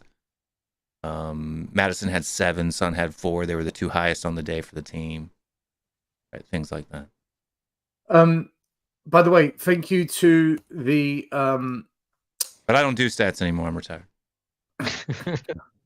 thank you to the Spurs Express for putting those stats up online. Another set of stats. Check them though, because don't trust Twitter graphics without checking them yourself. I haven't checked those numbers, so I'm not validating them, but I'm just explaining what they're saying is true or not. Some of those I can validate because I've checked myself, but others. If we've got any fact checkers in the building, feel free to go check it. Another stat that needs to be discussed, because I heard a fraudulent Arsenal fan today say that Saliba is the player that Saliba is the player that Spurs fans thought Romero would be. Romero's been better than Saliba this season, fact. Yeah. Number 1 successful tackle rate in the Premier League, Christian Romero. Where do we go with this? Bissouma number 3, by the way. So, I mean, no, I mean, it's not even. It's not even close. Christian Romero he is statistically on all stats. Like when you take the whole breadth of the stats and you put him in and you conform. I don't do stats anymore, you liar. I didn't say I look at them. Right. Any more going forward. This is just from my memory banks, right? From the CPU and storage device that's in my head. Right. So, well, I'm just saying, he's the second best center back in the entire league so far this season. The only person who has better statistics than Christian Romero is Hakeem Anderson from Crystal Palace. He's the only person that's had a better statistics, and I'm talking cumulative. So not individuals, but when you take all available statistics and you cram them in and you weight them, right, to say, okay, of all of these relative statistics, who tops the category the most times? Christian Romero is the second best defender in the league this year. William Saliba ain't even in the top 10, motherfuckers. Because you know what they were saying? Oh, Saliba pocketed Haaland. Saliba's the GOAT. I'm like, well, last season when Haaland did Eric Dyer. Eric Dyer pocketed him. Is this where we're going with it? Is Dyer the GOAT? I mean, come on, man. Come on. Shaking Holland out of your pocket. People that do want to criticize Son, some more stats for you. Appearances, goals, assists. This guy has over 230 goals and assists from 381 games. Consistency over what's coming up to 9 years. Like on a serious level, it's better really good. GA than Harry Kane, by the way. Really good. Well, highly good. Here's one for you guys to discuss, because I know Maz and Lee are dying to speak. Right? BBC put up a little visual. Hot Spurs. 20 plus points after 8 games before this season has happened 28 times in the past. 11 of those went on to be the champions. 26 went on to finish top 4. 2 finished outside the top 4. So mathematically, we are 40% on to bring it home and lift the league, lift the title. So what do you make of this? Are we Hot Spurs? In fact, let me ask you this question. Are we cooking? Are we cooking, people? Wait. Go back to that thing, because I don't think 40% is accurate. So 11 have gotten champions. Are they including the champions in the top 4? Yes. Oh okay. Yeah, if you're champions, you finish in the top 4, don't you? Yeah, I just think it's weird that you would include that. You would just say, top champions would be obviously the people that finished first. Yeah, so top 4 would be the remainder team. So it would be 11 divided by 28, which would be it's just the bottom 2, isn't it? Yeah, top so you're looking so 40% ish. Yeah. Yeah, that's what I said. Roughly 40%. So Lee, Maz, JP, what are we cooking? I just think there's too many variables. And I'm not going to jump on that bandwagon. I think there's too many variables. I think there's too much. Are we in the suggestion conversation that's- then? Are we in the Oh, conversation? I think it's a lovely conversation to have right now. You have to look at the way that some of the other players are playing, the other teams are playing, and you're thinking, well, they're not. You know, we sat here last season, right? Remember this? We sat here last season and went, you know, oh, we're gonna have to do something special next season because we've got this team, this team, this team, this team. We rolled off about 7 or 8 teams, and a lot of those teams haven't lived up to expectation so far, right? There's a couple that are doing well. I think Aston Villa are doing well. I think, you know, they're looking okay. Newcastle, Chelsea, Man United. I mean, it's almost like we've taken them spots. We put ourselves below them, but in actual fact, we're doing better than them. But can We're doing we, better than all the teams below us. Where's Chelsea? Yeah, exactly. But I mean, you saw the it's stats. not That's what about- I'm talking about, like play. Right? Yeah, In play. so far. But can we keep it going? I think there's a couple of things here. The tiredness of some of the players. I know Will, you said, you know, Postecoglou said that they're 100%. I don't think Maddison and Son are 100%. They're looking tired. I'm just saying what Postecoglou Yeah, I said. know. I know. He's just Right. he's wanting to make it out. I don't necessarily. They're always truthful about it, but they're, you know, it's already come out that they're. Well, I don't know about Madders, but Son's definitely playing for South Korea in the next 2 weeks in those games, so he's not. But he going to wouldn't get a be rest. playing if he wasn't 100%. I don't think you leave him out whether he's not 100% or not for South Korea. If You can't leave out the you're talisman. Jurgen's Klinsmann, but so let me throw some logic at you real quick, and let me hear what you think about it, right? About this particular argument. Let me throw logic at you. South Korea, their talisman, he may not be 100%, but he starts the game. Just Yeah, like but we were talking about Harry Kane for Tottenham. Are they the required past. games though to win? To Yeah, qualify? so their talisman is going to be needed in November when they actually have World Cup qualifiers. And so if you're Jurgen Klinsmann and you're playing against Vietnam, a team that South Korea regularly wastes 6-7-0 on the regular, Son wants to score 6 goals, doesn't he? would you? Son has 36 goals from Korea. He plays attacking midfielder. He doesn't even play in its goal scoring role for South Korea. Right? I don't know if a lot of people know. I actually watch South Korea, so like I know, right? But you've got no affiliation with him. But yeah, I'm not part of the Korean FA. No, that's right. But I do speak fluent Korean and able to watch Korean news podcasts and announcers and YouTube channels without subtitles. Just ask Elios; they're all over our channel page. I get you what you're saying, but I don't think he's. Listen, if the question comes up with him between him and Klinsmann, and he says I'm not 100%, but I want to play, he doesn't not bench him. I'm sure he'll play, but I don't think he'll play 90 minutes. No, probably not. But he's not playing 90 minutes. He'll probably play. I would say he'll probably play the majority of the minutes against Tunisia because Tunisia is actually not a horrible side. They have a FIFA ranking of like 60. It's going to be a difficult game. Vietnam, if Son's feeling shaky, which to be honest is the time that you want him to rest, you'd rather have him play in the first game than in the second game, right? Because then there's a whole, 4 or 5, because you have 3 days in between, 3 or 4 days in between games, and then you've got, coming back and then playing on the weekend. So that's when you want to give Son the most time. And then you got Vietnam in the second game, but it's not big. So if I was Jurgen Klinsmann and I knew that Son was, let's say 65%, right? Or even 80%. And I play him hard this week and knowing the schedule that he's got at Tottenham coming on, and I know I'm going to need him in November when the games actually mean something. If you're a man manager, why would you play him against 2 teams that mean nothing when you know you're going to need him in a month's time for something that actually matters? Like, you would want him to be fit then, right? It's not always as simple as that, though, is it? He may. It's definitely that simple. It's also good relationships. Yes, still we're cooking, but it's also good relationships with Spurs, right? From but he's Jurgen Klinsmann. I'm sure they've talked. Yeah, so we're cooking. We're doing really well at the moment. I just don't think it's sustainable with some of the, bits of the squad that we know could potentially All right, go wrong. let me put it to you this way, right? If you look, let me just explain one thing here, right? If you look at from Tottenham down to Man United, there's 8 points that separates them. So theoretically, in an unrealistic world, all top 10 teams are in the title race because it's only 8 points. Man City clawed back 8 points last year. And there's only 8 games gone. So technically speaking, mathematically, they're all in a title race. But when you look at the top 10, other than Crystal Palace, we're the only team not in Europe. Yep. We always knew that was going to be an advantage for us. Now, doesn't that... You got to go all the way down to Crystal Palace.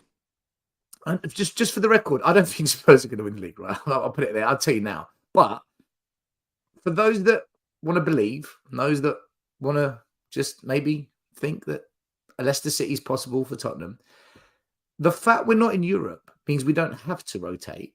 We only have to focus on one game a week, and we can prepare week on, week out, which is exactly what happened to Leicester City. And it's what happened to Arsenal. I get it. But the factors are... Hold on, I'll shut up after this, I promise. That's and someone's just fly. You've just said it. One game a week should be sustainable, really. Absolutely, and I completely agree. The thing that worries me is 1 or 2 injuries that can come completely out of the blue, nothing to do with tiredness or anything like that. 1 or 2 injuries is going to set the way that we play back, and it's these types of games where with the starting 11 we could have won, we might not win, or we're chasing the game, or you know, we can't put these games to bed. That's what worries me. We all know what they are. You know, any of the defence gets injured, and we've got all of a sudden we've got a weak link starting. Okay, what if I add, right? And Maz can come in now. What if I add? Yep, we've got Liz now who's getting minutes. Benton calls back soon. Lo Celso is back. Brian Hill, regardless of what we think, he's an option wide that we don't have at the moment on the left.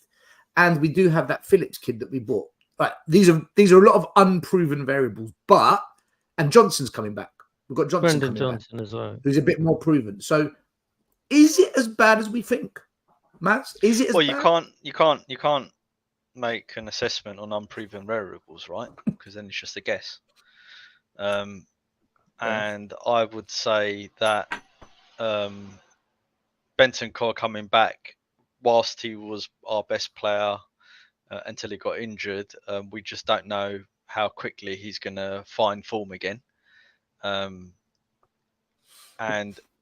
Lee's right. If any of our defenders, if Romero, VDV, Maddison, or Son get injured, I think we're in big trouble.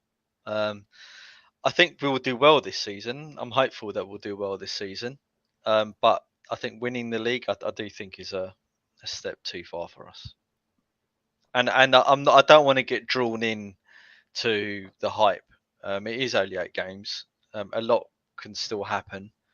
You know, we could have lost against Luton, and then that could have psychologically affected us for the next game and the next game after that. And we just don't know what's going to happen until we go on a little bit of a wobble. And right now, you've also got to pray where all these guys have gone away, that none of these get hurt on international duty, right? Because that's outside of our control again. Yeah, Romero's the one we should be worried about, not Son. Yeah. Mm. But yeah, still, if I'm we had more no worried injuries, about VDV and Romero than Son getting injured. I think VDV's been called up. He's called up, hasn't he, to play? Yeah, but he's not a regular starter. He plays sometimes. Dogi got his first call up for Italy as well. Yeah, and goalkeeper Vicario. What I will say, what about Pedro Porro? Did he get called up? I don't know. One of the things that really concerns me is just the drop off in levels when one of the first 11 gets injured. I just don't think the replacements are anywhere near as good. I mean, Porro has improved against Luton, right? Yeah, and Porro's improved so much since his first games for Spurs that his league's better than Emerson now, in my opinion. Romero and Van der Vaart,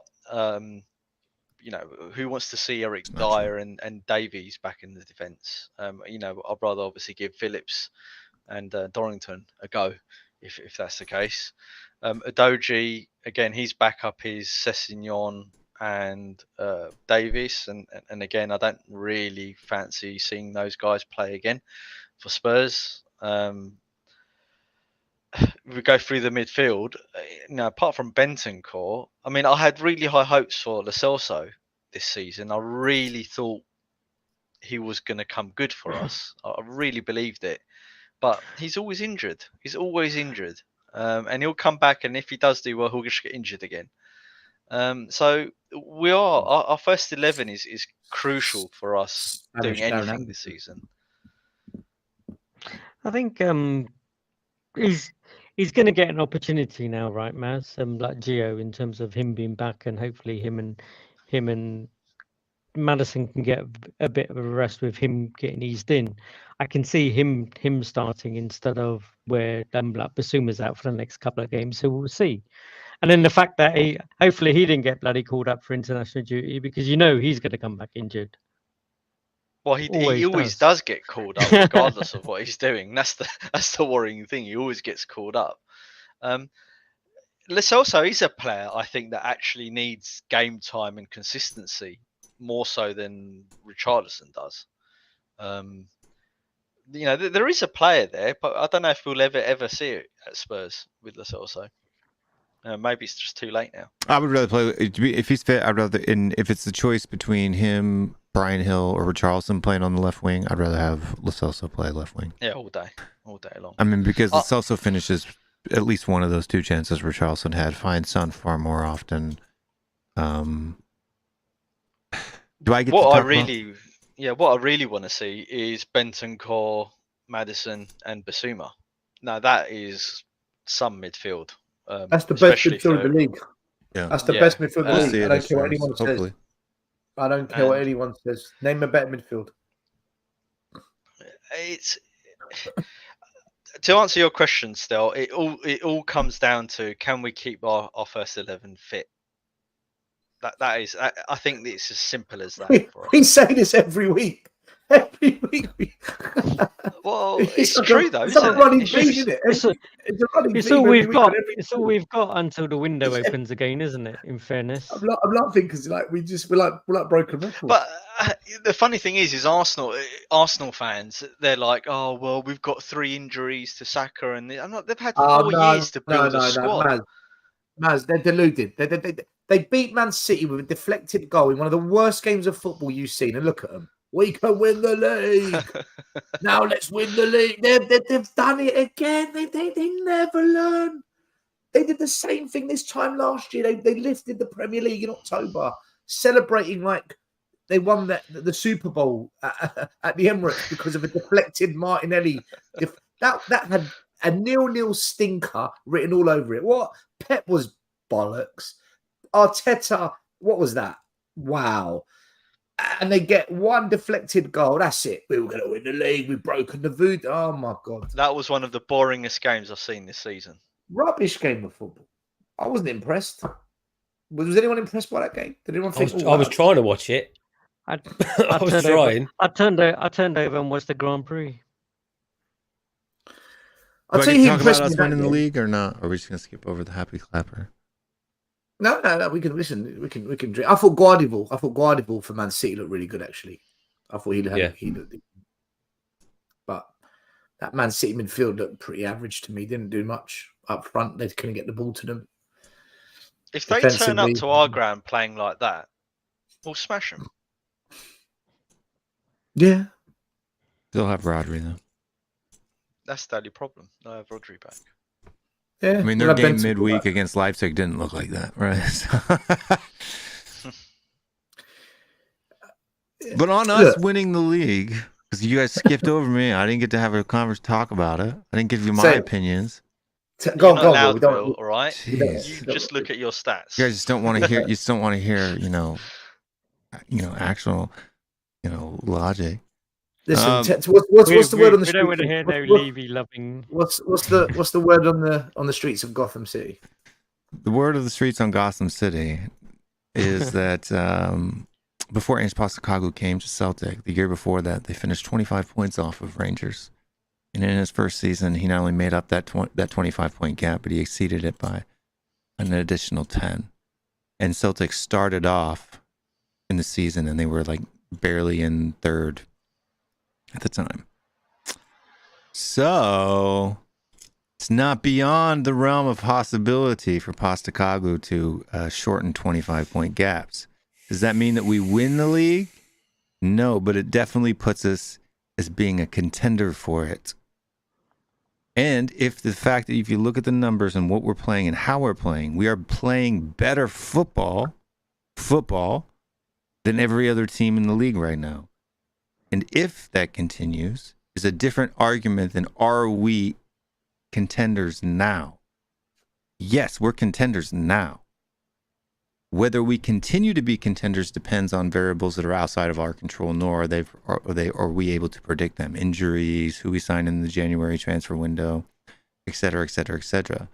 So as Spurs fans, do I think that we should just, be pussy holes and kowtow to the Uniteds and the Liverpools and the cities and be like, yeah, we're not it. We're just Spurs. We can't win nothing. No, I say we're in it now. We're here, right? We may not make it all the way to the end, but we're in the fucking race. That's what I would say. That's my attitude right now. If we don't get any injuries, I agree. I think we're up there. Yeah. We're going to give it a go. We're going to be Rocky Balboa. City have already dropped points. In Rocky 1. We're Rocky and Rocky 1 right now. And in Postecoglou's 5-year contract. How many Rocky films are there? Yeah. There's 5. There's 5. Oh. Iggy's loving this right now if he's watching. No, Iggy's in the mud. Iggy's in the we mud. got to wait Iggy's till Rocky 2 before we lift that trophy. Iggy has... But we're going to go 10 rounds. We go 10 rounds in Rocky 1. Iggy has been defending Richarlison for time, right? I'm not having it anymore. I'm not having it. I'll tell you what I am having. No, he hasn't. He's been on that fence, JP. He's been riding that wooden fence for a while. Well, after the Liverpool performance, man, I don't blame him, right? We saw glimpses of there possibly being something, but if he continues to, that's disagree. 4 big chances in 2 games, man. No, that's not acceptable. Because I disagree. He just turns up in 1 or 2 moments randomly at a random time in some random game when he comes on, and we desperately maybe need he's getting chances Solomon and Perisic didn't get, right? So he's doing something. Yeah, but then he has about 38 offsides before he gets to that something. 10 things wrong, 1 good thing right. He has a few offsides. 38 is a little hyperbolic. But I get your point, right? But what I'm saying is, but you got to get my point as well, right? Perisic and Solomon aren't finding themselves in those positions. They haven't, right? So he's doing something that leads to the fact that he's there, right? I think it's because he cost us 66 million. So the money, the weight of the money back on his shoulders is just pushing him into those positions where he has XG that's like higher. He has his XG after 2 games is higher than Heung-min Son's the whole season. He has no goals to show for But it. it's one of those things that fine, he's getting himself into those positions, but so did Soldado, and he didn't finish the chances. Yeah, That's what I'm saying. We need to find a player. He got played incorrectly. We need to find a player who can find those same positions and finish their dinner, and we'll fucking win this league. I'm telling you right now. Like if we were to sign Matomo today, I would come out full chest saying we're winning the league. I've heard from inside Spurs that they are strongly looking at that Gift Orban because he can play across the front 3. So don't be surprised. He knows where the goal is. But he's playing like absolute tosh at the moment, isn't he? Yeah, I was about to say he's dried up recently. Yeah, because we're looking at him, of course. Could it be that he just got big eyes during the summer and now he's pulling Harry Kane, right? Like he thought he was going to get that move to Tottenham and it didn't happen, so now he's kind of. Yeah, you could be right. We've got a super chat here from Hennessy. Big up, Hennessy. Good evening, beloved gentlemen and ladies. Big up to you as well. Thank you for the super chat. I'll tell you what was funny. Paddy Power taking little digs at Arsenal's. They tweeted, full-time, Arsenal 1, Man City 0. Arsenal beat City for the first time in 12 years and go joint top. Then underneath, Arsenal are not joint top. They are currently 2nd place in the Premier League behind the league leaders, Tottenham. Big up, Paddy Power. That's it. Go on, Paddy. And also, big up to Henry Winkler, the Fonz, who tweeted, At Spurs official, what address do I send the poster to for Big Ange? I can't believe it, man. That's Will, mad, I isn't think it? Will was saying the other day like, how Ange, he's got all these stars, like, you know, Robbie Williams. The Henry world Ring. is in love with Big Ange. Chasing him. Except Scott M. Everybody else, Scott's the only one. He's Scott the only is one, over yeah. there on Epstein Island all by himself because Epstein's gone, right? So he's over there all by himself. Yeah. Talking about someone else that isn't quite in love with Ange, goes by the name of Mr. Entertainer, Mr. Box Office, Mr. Deluded, Mr. Positive. I don't know what we call you anymore, Alex. But how you doing, my man? Welcome to the show. You good? You happy? You buzzing? Top of the league? It's coming home. Well, firstly, you need to correct my name. It's Mr. Box Office, the main event, the first Truth and Entertainment, the ratings killer, and You add to it every week. It's difficult to keep up. Postacoglu's nightmare, Postacoglu's nightmare. Yeah, and fans deluded you're my nightmare as too. well. And if you don't know, get to know. Yeah, I'm sorry. Yeah. I wasn't woken up yesterday, yeah. I wasn't waking up yesterday because now I'm talking. Now I'm getting all these stat people that like to play FIFA. Yeah, I'm not having a go at Will, because we Nice all know he caveat. loves his stats. He always loves stats anyway. Saying, "Oh, Tottenham Hotspur at the back. Tottenham Hotspur are back. Really, right? I'm sorry. Yeah. Does anybody forget what Conte was doing? Does anybody forget what Conte Mourinho didn't was win doing? his first date. Yeah, what happened? What happened, Conte bro? or Mourinho didn't go undefeated in their first date. I don't care, Bob. Mr. Box Office is speaking now, Will, Bob. So it's not analogous then, Alex. Yeah, the 5 minutes of fame, Bob. It's now my time to shine, Bob. I've had an hour and 42 minutes of fame. Yeah, exactly. So that's the point, Bob. Yeah, I'm sorry, I'm done with this. Yeah, we couldn't beat a Luton side, Bob. Yeah, 1-0. We did beat them. That's it. We put playing average Roybier, and everyone's saying he's back. Come on now, please. Having a laugh. You having a laugh? I'm sorry, nah. I'm nah. laughing right now, man. Nah, Bob, yeah? Right? Until March, if we're still top of the table, that's when I'll start saying we're title contenders, bruv, yeah? And then you need to win it. Yeah, I don't care whether you're starting it and that's it, yeah. And I want those Tottenham fans that saying they're gonna win it, yeah. Put your chest out and say you're gonna win it now, then, yeah. And be deluded, and then don't backtrack, yeah. Because that's what Arsenal fans were doing last season, yeah. And the thing that Arsenal fans have got over Tottenham fans right now, yeah, is what I've said since June, since this guy's turned up, yeah. We ain't had a bad run yet, yeah. It's all good and pretty at the moment. I'm still seeing everybody chapping up and clapping everything else and whatever, bruv, yeah? Until they've had a bad run, yeah? Until we see bad times at Tottenham Hotspur, yeah? Then we'll see the real Tottenham Hotspur then. Then we'll see whether everybody's jumping up and down for Post-Kane again. Then that's it, bruv, yeah? I'm sorry, yeah? Reality needs to be told to some of these Tottenham fans, yeah? I'm sorry, I'm done with this, yeah? Yeah? All these people that don't invite Mr. Box Office because they know they don't want to hear the truth, yeah? Well, as far as I'm concerned, Mr. Box Office is still here, and that's it, bruv. And you ain't going to get away from that, and that's it, bruv. And that's it, yeah? And that's what I need to say, and that's it. Mr. Box Office talking the truth again to everyone that needs to talk, that needs to hear it, and that's it. And if you don't know, get to know. Back to you, Celius. I'm absolutely done. I need to get a that's it counter, and that way on my stream deck, and every time he says it, just like a little thing at the bottom pops up, and I can go. It makes a ding.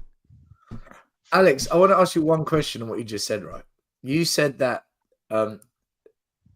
nothing is proven until we have a bad run. What about going down to 10 men, not having the greatest of players to bring off the bench to, you know, try and get it over the line? Was that not potentially a bad moment that Ange proved his worth against Luton? Against a bang average Luton side that couldn't score an open goal. So is that bad or good? Yeah, Is that bad or good? Well, no, it's not good because that striker that scored that. I don't know what's worse, Richarlison or that guy that missed that open goal. Hold on, Al, you're missing the question that Stell asked you. Hold on, you're missing the question that Stell asked you. He's asking you basically, what if this is our bad run? Right? Because we are not playing good. If we're not playing good, we're not playing good. Then this is our bad run. We're getting lucky, Will. We're What getting if this is lucky, our Will. bad run? What if this is what It's our not- bad no, run no, under it's- Postecoglou looks like? And Sean, by the way, bruv, it's not my bedtime, bruv. It's your bedtime. You need to go back in your box, bruv. My point is, and he deserved it, by the way. If he didn't have a guy at Mr. Box off, if you throw the thing at the bear bites. Yeah, that's it, bruv. I'm tell on that to it a tonight, gal. bruv. I'm shameless of today. I'm shameless today, bruv. Yeah. So let's go. Yeah. Some people are afraid of the comments. I love them. My point is, right. I'm sorry. Yeah. Until this club has a bad run, then we'll see whether they have. Then we'll see whether this is really real. Yeah. Then we'll see the real Tottenham. Yeah.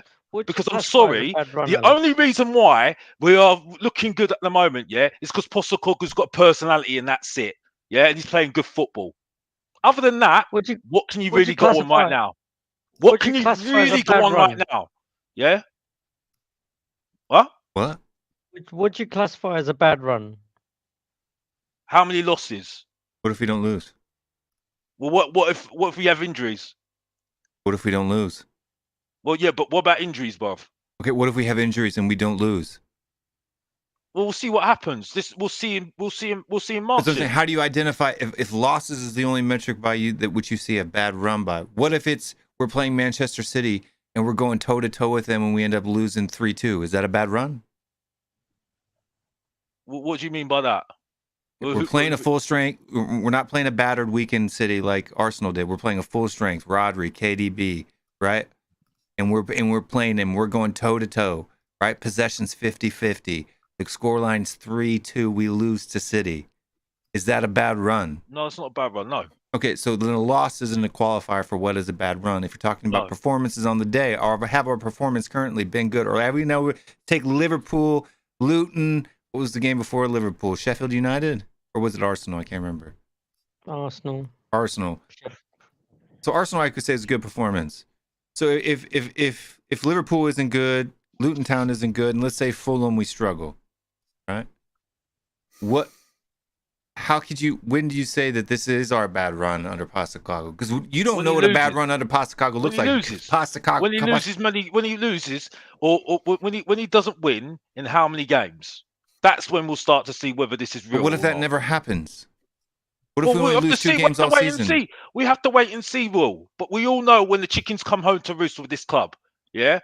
Right? The only thing I can go on right now is behind the scenes at the moment. Yeah. The only thing you can go on right now is we're undefeated. That's the only thing undefeated, Bob. We're undefeated, Bob, but we've been lucky. And it's too early. So is Arsenal. Yeah. So is City. Arsenal have gone through bad runs already with this guy. Yeah, Arteta.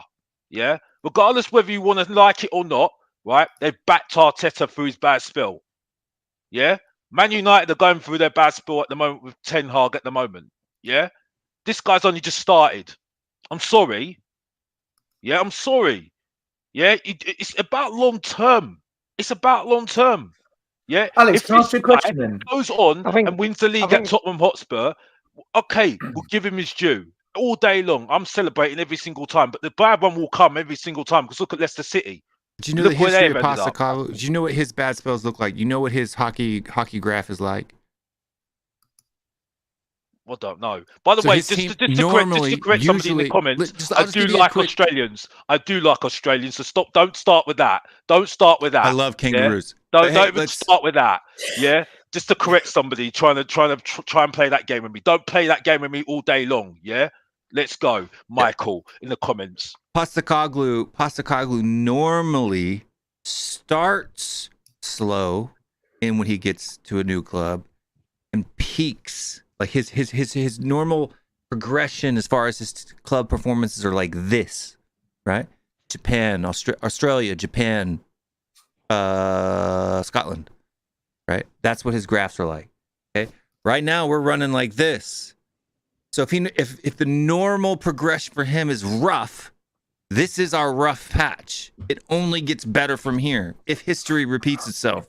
If we want to play the history game, which I think is a fallacy, by the way. The history game doesn't actually make logical sense, but it does for your feelings. So if we want to play the history game, this is our rough patch. And if this is our rough patch, what the hell does our good patch look like? I'm still not married yet, so I'm still worried. I'm still waiting on that, Bob. So I as think- far as I'm I concerned, think you want I need Stay to single, wait. my man. Can I Been say married for something about the 17 injury years. You're better argument? off. Can I say something about the injury argument? It doesn't make sense to not bring up injuries when we've got one of our best players injured right now in Bentancur. Nobody wants to talk about. We We're have- actually like we second have in the Premier League. Two We're wingers, second in the three Premier League wingers for, like, the injured up most until last injuries. week. Dan. We're second in the Premier League for the most I'm injuries. sorry. I'm sorry. Bentancur's turned into a world-class player ever since he's been injured. I'm sorry. We talk about him like he's the best thing since sliced bread since he's been injured. I'm sorry. He's an important player. he was. No. This is the only No, holding I'm us sorry. together. I'm not hearing it. Midfielder before I'm not he got hearing it. I'm injured. not hearing it. I'm not hearing it until he comes back. And yes, I am chill, bruv. It's the box office in the comments, by the way, every single time. Yeah, just get used to it. My point is, yeah, right, is that I'm sorry, we just go over the top about him. You know what I mean? Yeah, he was good. Alex, He was Did you say good. he was our best player before he got injured? He was all right. He was all right. No, was in the our best midfield. player. Who was our best He was midfielder before alright, bro. Bentancur got He was our injured? one of our best players last season. No, wait. Don't distract him. Right?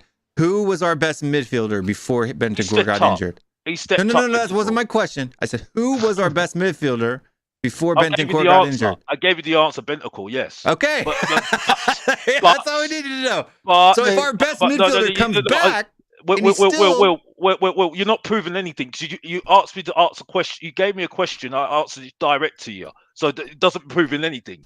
Yeah, my point is. then the logic must Bentancur follow that when he is comes turned back, into a he's all world-class that. player. It's turned into a world-class player because we've got Ollie Skip, who shouldn't be at our club right now, should be on loan. Yeah, we've got Højbjerg, who's turned into now a world-class player because he passed the ball 2 yards to every single player after he came on to keep it tight. I'm sorry, Alex, he's still a bang average player. Let's change this narrative of world-class player to impactful, right? When Bentancur got injured last season, the first thing every Spurs fan said was, shit, can we get top 4 now? And we literally went off a cliff once Bentancur got injured. Is that not the sign of an impactful player, someone that actually is very important to a team? Hold on, before you answer that, I don't think we fell off a cliff when Bentancur got injured. We weren't as good, for sure, but we fell off a cliff when Conte left. Yeah. People will forget we had 3 wins, 1 draw, and 1 loss in his last 5 games. But hey, I don't know. In the league, right? People like to use the Conte haters like to use cups and European competitions as ammunition. But our league form, which is what Conte was always good at, Conte's always sucked in common competitions. People forget that until it suits their narrative, then they like to use it to throw bombs at him. But our league form before Conte got sacked wasn't that bad, right? As far as results were concerned. The football, you could argue if you don't like his style of football, it was awful from day one, right? I think it's fair for Alex to say that when Bentancur does come back, he's not going to be exactly the same player, right? It's going to take a whole load of games for him to get up to speed and stuff. Whether he's got that speed, got that time, is he going to be fragile? Is it going to mess with his head? So we don't know. He's not going to come back that much of that impactful player when he left, right? So I know all of us are looking forward to seeing him back. We've just got to not overdo it with him. Yeah, but I bring it up because Alex says that we haven't gone through a hard patch because we haven't had injuries, but we're second in the Premier League for the most injuries in the team. That's what I'm saying. Like, it's not ideal what we've had to go through when it comes to injuries. I don't know, Alex. Like, generally, Are we really second? Are we really second worst? In far numbers, probably, but it's not significant players, right? Like if Brian Hill gets injured, but we've got cares? Perisic injured. We got Perisic injured, which he's He been out. wasn't a starter and either. he's going to be out for It now. was important, yeah. We got Mano Solomon injured, who's going to be out for like 2 or 3 months. That's a big one. He starts. Son ain't injured, like that he can't play, but he's been out for the squad, like been subbed off of times. We've seen like he has a little bit of a knock on him. You could say it's reduced his minutes, so that's hurt us a little bit. Benton, I think Johnson's actually Johnson's a big one. He should be back after the international. We've got quite a few number of injuries. But Alex, this is my question to you. What is an injury crisis for you? Like, do we need to have the whole squad injured and have to play with our academy players for it to be an injury crisis? For me, an injury crisis is having one of your most impactful players get injured, and that's what Bentancur is. I think losing Maddison does it. Losing Madison's a full skill. I love you, mate. I love you, mate. Yeah, and I love your work. Also can't step up. Stuff. I love your work on the football terrorist stuff, even though most of them are deluded. My point is, yeah, right. Until Maddison gets injured, yeah, we see what happens. You see what happens. Yeah, I'm still waiting for Gil to step up. I'm still waiting for Gil. Was it Kulusevski to step up? Yeah, Well, he's been right. balling it. He for, has like, not. he's He's one of our not most developed. underrated He's players not. this season. Not He's balling. not developed. He's He's not okay. developed. Yeah, He's not balling. as far as I'm concerned, and this is a problem in 2023 with certain players. They stand like this. They're like a plank of wood. Like a plank of wood. They come in, good impact, and then they're like a plank of wood. Like this. You wouldn't even notice them. You know what I mean? They don't develop. Don't develop at all, as far as I'm concerned. You know what I mean? Yeah. You know, I'm sorry. I just can't. I can't do it anymore, man. Like I said, I need to see more development. And when I say, what is it? Kulu's a one dimensional guy. It's like, oh, why are you saying that for? You're so negative. Oh my gosh. Oh my gosh. Oh my gosh. Why are you saying that about my poor Kuro? Oh my gosh, I can't do it. Okay, Lynn. Okay, let's talk about Gareth Bell. Yeah, let's talk about Gareth Bell. Yeah, what's Gareth Bell? What does Gareth Bell have Like to do with this? Kulusevski? Was he like this? Was he like this? Was he like this? No, he wasn't. He turned like this. He went up and then went to Real Madrid. You get what I'm saying? I'm sorry. So you're saying his progression is linear. We're talking about Kulu. Will just to get with the program right now. Yeah, is that the thing is? I'm talking about Kulu is because when Maddison's not in the team, yeah, we don't create. We do not create. Yeah. Right. Okay, but I'm trying to understand. So you're saying Bale's development was compounding, right? It was getting better and better and better as time went on. It was whereas Kulusevski's development seems to be linear, right? Like he's not getting any better. He's just kind of maintaining. I think it's actually gone down. I would be like more negative than you. I would say that he is worse this season and last season than he was the first 6 months. He's awful. He's absolutely awful. Oh, come on, man. He's not awful. He's awful. No, he's not awful. He's better than Richarlison. Well, yeah, right? but that doesn't say a lot, doesn't it? If Richarlison's awful, Kulu's not awful. Kulu's got 2 assists and Lucas. He's got 2 assists. I don't get this. I don't think. Like if Richarlison's diarrhea, he might be corny poop, right? Kulu might be corny poop, but he's not diarrhea, right? I have Martinelli over him all day long. We're not going to start with the Richarlison agenda, and I don't want to go with the Richarlison agenda. I thought we actually played well against Luton. Oh wait, yeah. Kulusevski played a real against Luton. JP, that's a great marker. What is a corny It's poop of corn. Honestly, pieces of corn. That you didn't digest fully. He plays so well against Luton. Brown rice, corn. What do you want? Isn't it? He got stuffed up at half time. That sums up Richarlison. That's it. That's all I need to say. The below average Emil Heskey. My gosh. My gosh. Son got subbed off in the 70th minute. If you don't know corny poop, get to know. Yeah, well, Son got subbed off around the 70th minute as well, so that doesn't mean he's bad. Kulu has not been bad this season. He just hasn't been as good as what we know he can be. Agreed. That's a big difference. Whereas Richarlison, he's just not even hitting any standard. No, he's not under the radar. He's literally like the 9th best player on the team so far this season. Barely anybody's giving him credit for what he did against Luton in the last few minutes. We had Son. What did he do against Luton? How many goals did he score against Luton in the last minute? I'm going to explain what that. Okay, come on. We went down to 10 men. We had to completely change the way that we were playing, and our whole team was defending because we had 1 goal. I don't know why you expect him to score when he's literally the only attacker we had. But what we did was hold up the play in the front, and he did that very, very runs. Well. Yeah. Okay, is that not what you're expected to do when you go down to 10 men? But he did it very well. Okay, so look, you guys, look, the rest of the world has weird levels of the way that they judge things. Like they're so polar. Like it's like, am I the only non-bipolar person in the entire earth? I don't know, right? The reason for me, hold on, I'm talking. It's Will's 5 minutes of fame now. You have he's world class. Give you that. He's world class or dog shit, right? He's world class or dog shit. For me, there is expectations, right? What I expect a player to do, and then is he exceeding in those expectations in a realistic and achievable and attainable? Expectations should be attainable, right? Otherwise, it's delusion. It's not expectation. So an attainable expectation, and then are they exceeding that expectation or are they not meeting that expectation? And then if you're way off the bat, like you just can't be like Richarlison missing 4 big chances in 2 games is unacceptable, right? Then I give up on people and I start mocking him. Brian Hill, Richarlison, Emerson Royal for a couple of seasons. And if you come back to close to meeting expectations, then I cool my jets. Right? Will, I would argue that with Kulusevski, it's 2 goals and 2 assists, right? That he's had in 8 games, which you could say if you're just looking at just statistically, you think, okay, well that's not too bad. 50% of the games he's had a contribution. But not only that, but SC, I look at more than just totals. I look at the underlying numbers too, and he's been indeed. And what I think one thing with Richarlison as well is he's one of those players that tends to create most of his chances himself in the sense that he's running at players and trying to find space and trying to make something happen, as opposed to someone like Richarlison who just tries to get on the end of things rather than making anything happen for himself. I think that's a big difference. I agree with you. You can't just be binary. You can't just say he's either rubbish or world class. One thing that Cooley does give over and above other forwards currently in our team is that when he's not playing well, he's still industrious. He's still running around. He's still defending. He's still trying. He still requests the ball, receives it, and tries to make something happen. He doesn't really. I haven't seen him just disappear in a game completely. No, I think his transition play has been great. Like transition.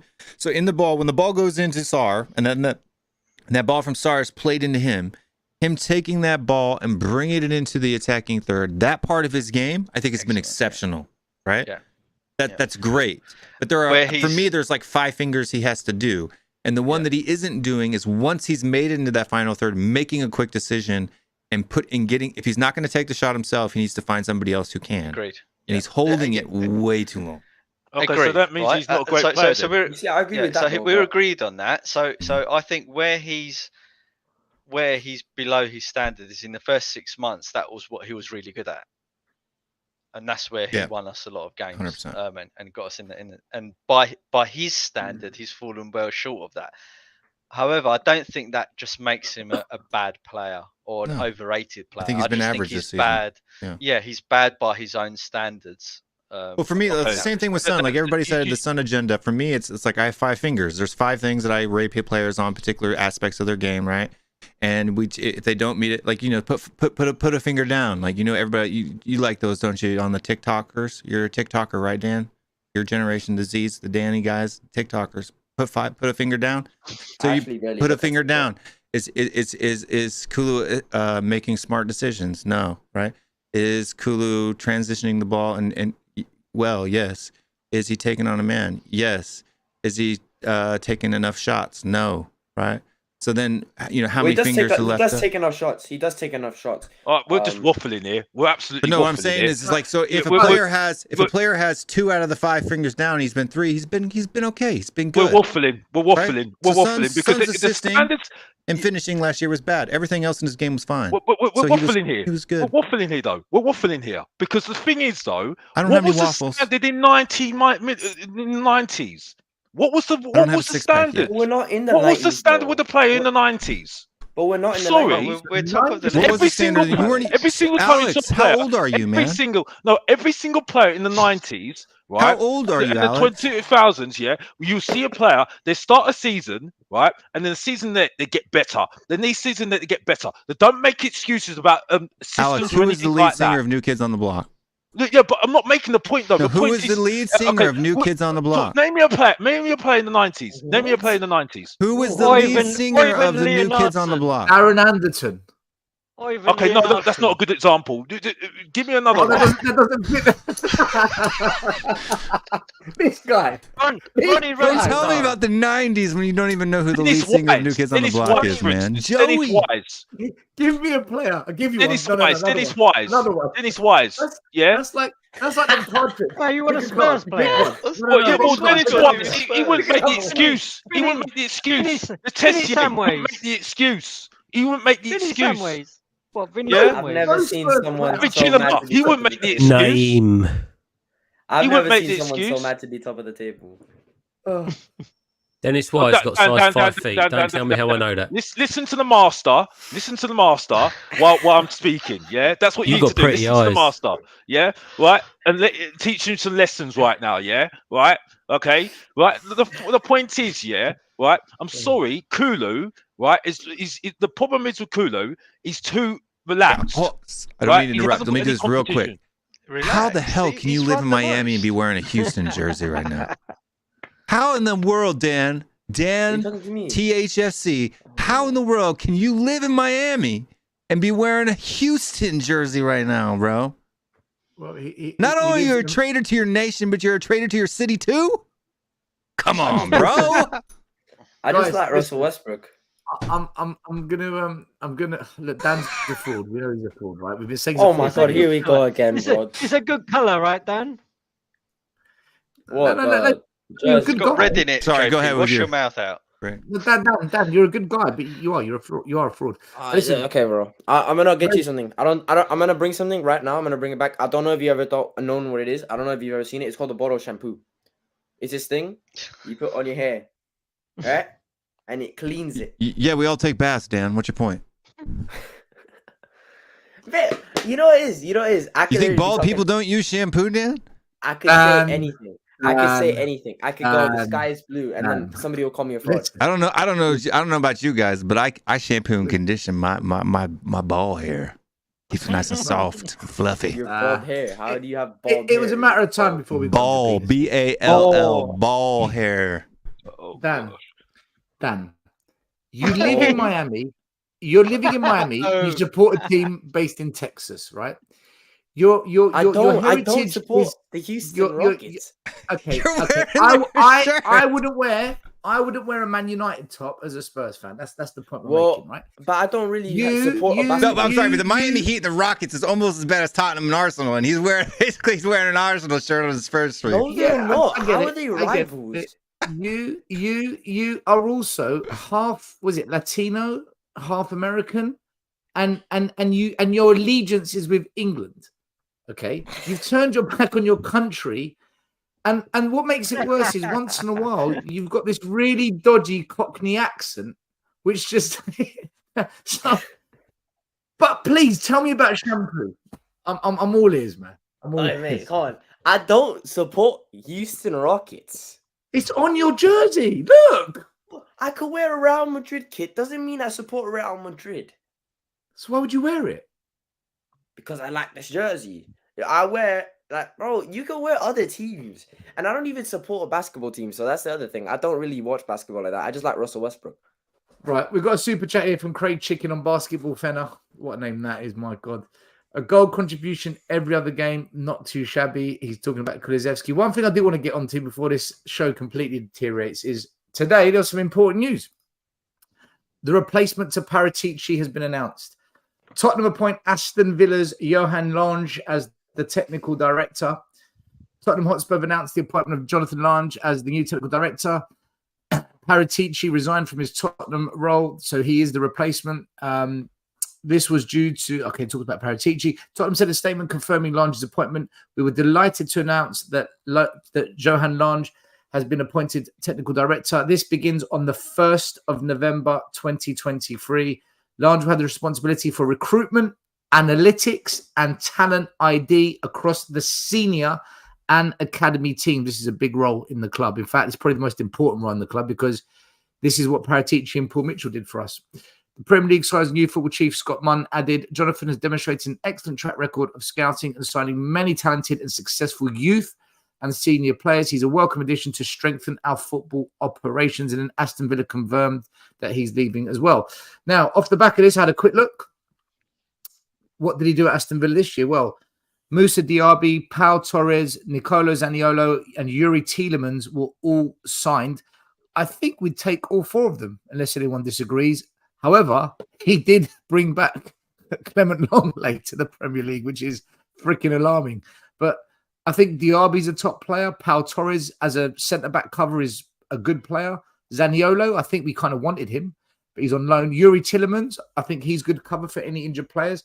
Last season, they signed Diego Carlos, Philip Coutinho, Dendonka. Again, not bad signings. I mean, what do we make of this? I thought he was. I need to When say was he this. there? He was there from one June, at a time. right? One at a time. Let JP go first. JP, go. He was there from June, right? Where? Because I thought it couldn't have said June 23 because that's like only literally a couple of months. It must have been June 22. What do you mean on where? the Spurs website? JP, when What when he month did he joined start at when Aston he Villa? joined Villa. I'll find out now. Yeah. But when it comes, yeah, go on. Sorry, go on, Dan. No, I was gonna say about Clement Longley. Like when it comes to Clement Longley, I don't think he's a bad signing. But the problem with us signing him is the thing that we bought him with the idea for him to start for Tottenham. That's the problem. They've gone out and signed Pau Torres, and I've had a brain for you. I can't remember the other centre back. Clement Longley is a squad player for them. So Clement Longley for Aston Villa is not a bad signing as a squad player. But the problem with us signing was the fact that we had the idea of him playing and starting for us. I just need to say something about Scott Mark. This whole thing Sorry, about Alex. Just to confirm, he joined Aston Villa on the 30th of July, 2020. Yeah, I just want to say something. I want to say not something. a very underwhelming record then. Because the main event needs to say something, yeah, and you'll be surprised what I'm going to say right now, yeah, right. I've got to look at Scott Munn at the moment, his record right now so far, right. He's came in, right. He started late, right, but since he started and arrived, he got rid of Gabbiadini, right. Postecoglou has come in, and let's be honest here, I think Scott Munn was influential in that. Let's be honest, yeah, right, and then also. He gets rid of Gabbiadini, then he gets in Johan Lang, right? And it seems like right now decisions are being made straight away off the bat. Boom, no messing around, right? And it looks like it's the same old thing right now. The structure he's working around the structure at the moment, and that's it. Now for me, at the moment, it's looking good with this guy. I have to be honest. Yeah. And I did admit I was wrong about Paratici as well on the structure. Because let's be honest here, the signings. Oh my God, you've given us a headache for 2 years, and now. Well, no. You got to give Alex his 5 minutes of fame. He was right about Paratici. On the structure, you're right because you did the video, Stelios, and you spoke to the horse's mouth, Simon Davis. So we don't need to go there, don't we? Yeah, the managers we can have an argument about. The signings we can have an argument about, but the structure, well, we have to give him quads and that's it. Yeah, it's still going to be a consultant or something. Did Paratici actually put that structure in there? I thought it was all dismantled when he left. Yeah, he sacked like 3/4 of his staff when he left. Yeah, Simon Davies was the only person who had like 6 months with Paratici, and that was it. Right, so but we don't know, Alex. What I'm trying to say is we don't know whether it's actually Paratici's structure or whether Simon Davis got autonomy and done that himself. Right? I can tell you, Paratici headhunted Simon Davies and said, "I want you to come to Spurs." But then Simon Davies, the agreement was that he would implement his way. So Paratici didn't bring in someone and then tell that someone how to do their job. He brought in someone who matched the ethos to put the plan the club wanted to go in, and they said, "Look, he can do what we're kind of looking for." But Simon Davies has a lot of freedom.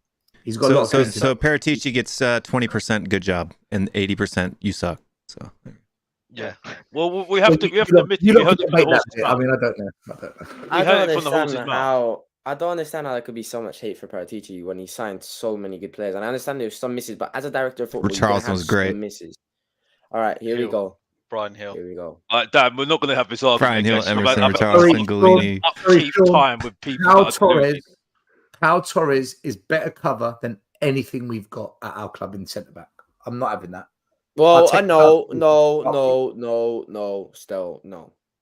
Pau Torres is not better than Romero, and Pau Torres is not better than. As cover, Dan. Paratici didn't sign Van der Ven, Postecoglou did. Cover for sure. Yeah. That's what I said. When it comes to Paratici, like you can't just mention all the misses, and you can't just forget the fact that he signed Kulusevski, he signed Bentancur for like 25 million. What was it? Yeah, that's 2. He signed. I generally think he had a part to play when signing Vicario. So he signed him for 35 million, and then Levy knocked him down to 25. No. He signed him for 35. That was the initial agreement, and then when Paratici left, I think Levy renegotiated it to 25. How do you renegotiate something? That's exactly what happened. Because he played bad last year. He was on loan. Yeah, correct. Yeah, he was on loan. He played bad last year. He didn't hit the clauses that were in that contract that would have made it it made it mandatory, and so Levy renegotiated with Juventus and got it down by 10 million because Are you talking about Kulusevski. Are you talking Yeah, about Kulusevski or Bentancur? Kulu. We bought Yeah, but Bentancur for I'm 19 straight. I'm talking about Bentancur. Yeah, I'm talking about Bentancur, not Kulusevski. So that's one. And then Kulusevski, the fact that he picked him out, Okay. you're not gonna give credit to him for that. That's 0.5, so 1.5. You lot are gonna hate Richarlison, but I don't think that was 0. Dan. Oh, come on, Dan. This is where you lose me. I don't think that was a Paratici signing. No, I don't think no. that was Okay, a Paratici signing anyways. Dan, let me ask you 100% Paratici signing. What are you talking about? Who else was in Bring up the charge? list. It was a Bring up Daniel the Levy list. signing? Come on, Dan. Dan, Bring let up me the ask you a list, bring up question, the right? list. Let me ask you a question. No, Let me bring ask up the you a list. Bring up the list of Paratici signings. Do any of our main rivals? knows? We've in the already top done league this. It's on sign the Richarlison? community section. Go look at it. Next. I'm gonna bring up Landed bang Paratici average. signings right now. Chestnut. I'm gonna bring on Paratici signing right now. All right. You're gonna make me open my spreadsheets now. Isn't he meant to be? Isn't he meant to be? Destiny Udogie. No one's gonna give him credit for that. Papesar. Papa Matassar. Paratici staying as a consultant. That's probably a good thing because Consultant, yeah. Paratici, we need him. Consultant for what? For what? Romero, menu at Porro, lunch? Vicario, and Udogie. Right. There you go. Will. There's 4 players there. just for Romero, this season. Porro, Before Vicario, his Udogie. black book. Hold on. There is no evidence to say that Paratici was all involved in the Vicario signing at all. There you go. I got a witness. Graham Bissouma. was there with me when Simon Davis said it. I took Graham with me. Bissouma, Pedro Porro. When they said what? Bissouma, Pedro Porro. Papa Matassar. Like, there's been a lot of good signings, but you just want to bring up the ones that flop. Sar, Doji, we're good. Yeah. No, we don't. My I've already problem done with that this. though is that they've taken a while for them to come good though, right? And Yeah, but a any lot of player that those comes from a players- smaller club to a bigger club are going to take a while to come in. And most of those Dan, players have you weren't watched alone my at the debate team with as Jay well. Rader? proven Premier League Most of- players should most- have hit the ground running. Yeah, but most of those players weren't even at the club when you're saying that they weren't running. They were still at a loan at their other club, like Papa Matassar, like Udogie. But Now Dan, they're coming and running because now they're in the team. And when it comes to Bissouma, when Bissouma had like a miscommunication when on you the bring way a that who manager cares in, what Paul his O'Keefe tactics. says? yeah. When you bring a manager in though, you want him to. We were buying effectively to qualify for Europe and or hopefully try and win honours with Conte, and the players that Paratici bought for Conte to utilise didn't work for him. Now they're working now under Post-Kane, but Paratici didn't have foresight into knowing that Post-Kane was coming. Right, by then he was already gone and consulting. So I'm not sure we can lay benefit at Paratici's door when the players came good after the guy's gone. Yeah, because he didn't know that Conte was going to be gone by now. I personally think Udogie would have done well in the Conte. I think Papa Matassar would have done well in the Conte, but we'll never know. But what we will know is that they are doing well under Ange Postecoglou, and that's what we can base our opinion on what we're seeing right now. But Dan, I think he's made a lot of good signings. But Dan, he got in He's Nuno. 46.9% successful in his signings. He got in Nuno and Conte. Yeah. He's 33% on his managers. Hold on, I can do this right now by the numbers. 33% success rate on his managers. Like, did you not watch the debate that I did with Jay Rated over on? Oh no! You don't need to point him out because he's deluded. He's deluded. I've absolutely no, Jay's a good guy. You go too harsh in on Jay. Jay's a nice guy. But Dan, we've done this. 46.7% on the signings, right? But so that's a 33 snapshot in 44. time. But you were taking a snapshot Yeah, in but time Will- now. Will- And a snapshot Will, in that's time off when the of- managers are there and when the season finishes is more accurate, right? And Will, at but- the time when he brought in those managers and those players, very few of them performed. And that's his fault. That's not anyone else's fault. Obviously, the manager's fault. Will, Gabbanini who would works you with say- Vicario. Will, Hold on. And Will. people are saying Paratici was involved. Like, you guys think that Paratici is like some kind of genius that's just he's this puppet master with his strings and he's moving the cues. No, he hired Gabbanini. Gabbanini came in with the Conte squad, right? And Gabbanini worked with Vicario, and Gabbanini was interested in that. And even Gabbanini got sacked, right? And you don't sack people who are good at their job. You just don't. It makes no sense. Totally agree. That was it. We sacked Conte and Mourinho. Sacking Gabbanini was No, not good. That was not good. Okay. But Will, There's- Will, here's my question to you. Wait. Mhm. Here's my question to you. Mhm. What director of football do you know? Right? Paul that you Mitchell. know? What director of football do you know Paul in the world? Mitchell. Right? Wait. Okay. Yeah. Okay. Before I've even said what I'm gonna say. Because I know what you're going to say. What football director in the world gets it right all the time?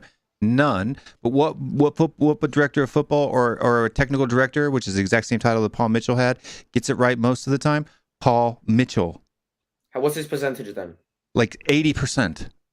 And the percentages is based Every on what? player that we Of your signed under opinion? the Pochettino era. He's- The first 2 or of 3 your- He years used of to have that little Pochettino. black box. Of your didn't he? opinion. He used to have that black box. Well, It's not of my the opinion. It's off the percentages- results. The table position. You've got the Belgian brick wall. You got Son Heung-min. You've got, the entire Ericsson, Pochettino team for the Ericsson, first 2 years, Dele. bro. And you also have to realize what He I had understand. Paul misses. Mitchell has had to. I look. I agree. I understand that Paul Mitchell is better. He's a great director of football, but you have to give Paratici his flowers. He's a good director of football. He scouted a lot of good players for good prices. What he had to deal with struggling with Daniel Levy, and I understand that Paul Mitchell also had to. I will give Paratici dandelions, and when they dry out, I'll blow the seeds away. Okay, that's the only flowers I'm giving Paratici. I don't have to give Paratici nothing. And then do a big corny poop. Big corny We can poop. give him 40. I don't. We can give him I don't 40% understand what of you're the basing the flowers, right? percentage off of. I don't understand what you're basing the percentage off of. What do you mean? Okay, But you Good, can, is bad. anyone, but is you can anyone only here? judge. You can only judge him when he's in I'm post, and out. when he Yeah, was in post, it Yeah, wasn't JP's good. got to say something. JP wants to JP, say. he's off. I'm out, guys. I'm out. I've got an early start in the morning, so lots of love to everyone. Everyone in the chat, hit that like if you haven't already, and do subscribe. Ciao, and see you soon. Big up, JP. Peace, JP. Sorry, has, because I know you want to say something, mate. I can't hear anything. You can only judge Paratici, right, when he's in post, and the decisions he makes while he's in post, and the decisions he made while he's in post weren't good because they failed, and he got managers sacked, and he 100%. got himself sacked. So here's the So- good. You want me to go through the list with you, Dan, real quick? Sure. All right, so good players, right? Pedro Porro, Kulusevski, Romero, Basuma, Udoji, Bentancur. Okay, average players. Vicario, Perisic. Madison. Those players weren't his signings. There weren't any signings. Perisic, Royale. Average players: Perisic, Royal, Papamatasar. Okay, bad players: Richarlison, Jed Spence, Stan Juma, Papamatasar was Forster, the average. Longley, Brian Hill, Galini. Whoa. Did I just hear that Papa Matasar was a bad signing? No, I said average. You need to clean your ears out. Papa Matasar was an average signing. Yep. I don't think he's average. Well, there's He's the not problem with average the this percentage. season. He There's was the average problem there last with the season. percentage. There's the problem with the percentage right there. Yeah, but he was one of the young players for the future when he Dan, wasn't bought. was Papamatasar a good player for us last season? Yes or no? Argue against my Yeah, point. he was. You He was a should good only player last judge season. Okay, him then when why they're did he in have one of the post. lowest SOFA scores in the entire team last season? Oh my What does God. Has want to say? You don't need to see performances off a silver score, Will. Mate, oh my God. Last season, this guy popped up in the San Siro because of unfortunate situations, because we had players that got injured. That was right after Bentancur got injured and another player had a suspension. An 18-year-old went to the San Siro and balled out. Okay, Dan, you have to use your kind of eye test merchant ball knowledge logic, right? And Ndombele went to the Etihad, balled out, knocked out the champions But on we his already own. know. Hold on, don't stop. Comes to Tottenham and shits corny poop all over our stadium and then walks out like a pigeon. Right? Then calls his other buddy the pigeon who comes in and shits all over the stadium right now. Who? Richarlison's putting enough pigeon shit on the pitch right now that Oh it's worse than my Manchester God. United's toilets, bro. Here we go. Hey, Richarlison facts. Put that on your ball knowledge plate and then not even- think about it. you know what- You can't what's not crazy? say that because he had one good performance last season, he was good over the period of time of the entire time that he isn't plays. even part of the conversation. Richarlison isn't even part of the discussion. Nobody's been talking about Richarlison. No, every conversation you could be talking I was about talking about Ndombele. anything. Richarlison gets brought up. Like, Ndombele. I understand, but here's the thing: Ndombele You're is a good saying player. no. Your logic Ndombele was stop. player. The Your problem with logic Ndombele was is his Pape mentality. Matasar was good because he went to the San Siro and balled out. Did he My ball out logic- week in and week out? Yes or no? My logic is that Did Pape he Matasar ball out week in and week out? Yes or no? Well, no, because he didn't Then play he didn't week in, week ball out. out. Yeah, because he didn't play week in, week out. When he was playing, obviously. Why are we talking Exactly. about Ndombele? When he was playing, I couldn't name you one performance that he had that was crap last season. Like, Name me one Why performance are that Pape we Matasar that was why are crap. we talking about Ndombele? What do we think about you? We're talking about Pape Matasar. Because Right. Okay, it's one of The new Prodigy's look. signings. Does anybody even know anything about this new guy? I have no clue who he is. Am I excited about it? No, we'll have to wait and see. I see the logic. I see the logic, and I'm a bit more optimistic because the thing is though, Scott Munn looks like someone that's just like making choices just like that.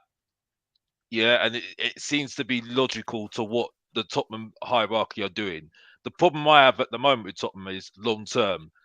What happens? Don't have to. one When I hear person- Manchester United when- fans talk about the pigeon shit on the toilets, Well, at yeah, well, but the thing is, Manchester though, at Old Will, the Trafford. thing is, though, Will, it's the problem is not how we start with Tottenham Hotspur, right? And I think I would like to hear what Lee says because I haven't heard from Lee because Lee sometimes comes up with some good ones. The point is, is that I think it's like when people leave their position, we don't somehow replace them and you don't carry on the process. We seem to start again somehow. You know what I mean? And the relationship which is important right now is Scott Munn, Postecoglou, and this Johan Lang. Yeah, right. Like the same thing that we had relationship with Pochettino. Was it Paul Mitchell and the youth director we had? Forgot his name now. Right, that used to be with there as well. You can tell me Stelios his name. I forgot his name now. John McDermott. Yeah, Those are good players. Yeah. What are the bad ones? The same relationship we had with Martin Yole and I forgot his name now. I'm sorry. I'm really bad at the moment. It's too late at the moment. I'm really Alex, what is it? A manager, a director, what? Yeah, manager, director, and then the chairman. Kamoli, Arneson, Baldini. Arneson, yeah, Frank Arneson. Because when Frank Arneson left, Kamoli came in. That's where the disconnect came between Martin Yole and thing, isn't it? You know what I mean? So that's where I've got my eye on this at the moment. But I see the logical thing at the moment. But we have to see how it plays out at the start. You know what I mean? But that's where I'm positive at the moment. I'd like to see what Lee says and Has says. You know what I mean? Before these two go at each other, and these two go at each other about strategy. What if, right? What if this Lang Dangalang is just a cheap I love it. option that the strings on his arms and legs are being pulled by Paratici, and it's a way of Paratici still having influence without doing the work that he's not allowed to do, and it's still riding his little black book. Okay, so I hear you, and I think that is a possibility, but I don't think that I personally don't think that Paratici has as much influence as people think he does in the club now, right? Because if what Stel says is true about Simon Davies basically says he makes the choices. Paratici doesn't influence him, right? He does what he wants. He thinks the academy. In the academy. So, Yeah. Well, if we're to believe, if we're to believe Postecoglou, let's clarify something you said there. Things like pay structure of the academy players and what type of players we bring into the academy. Simon Davies doesn't have control over those elements, especially the pay structure.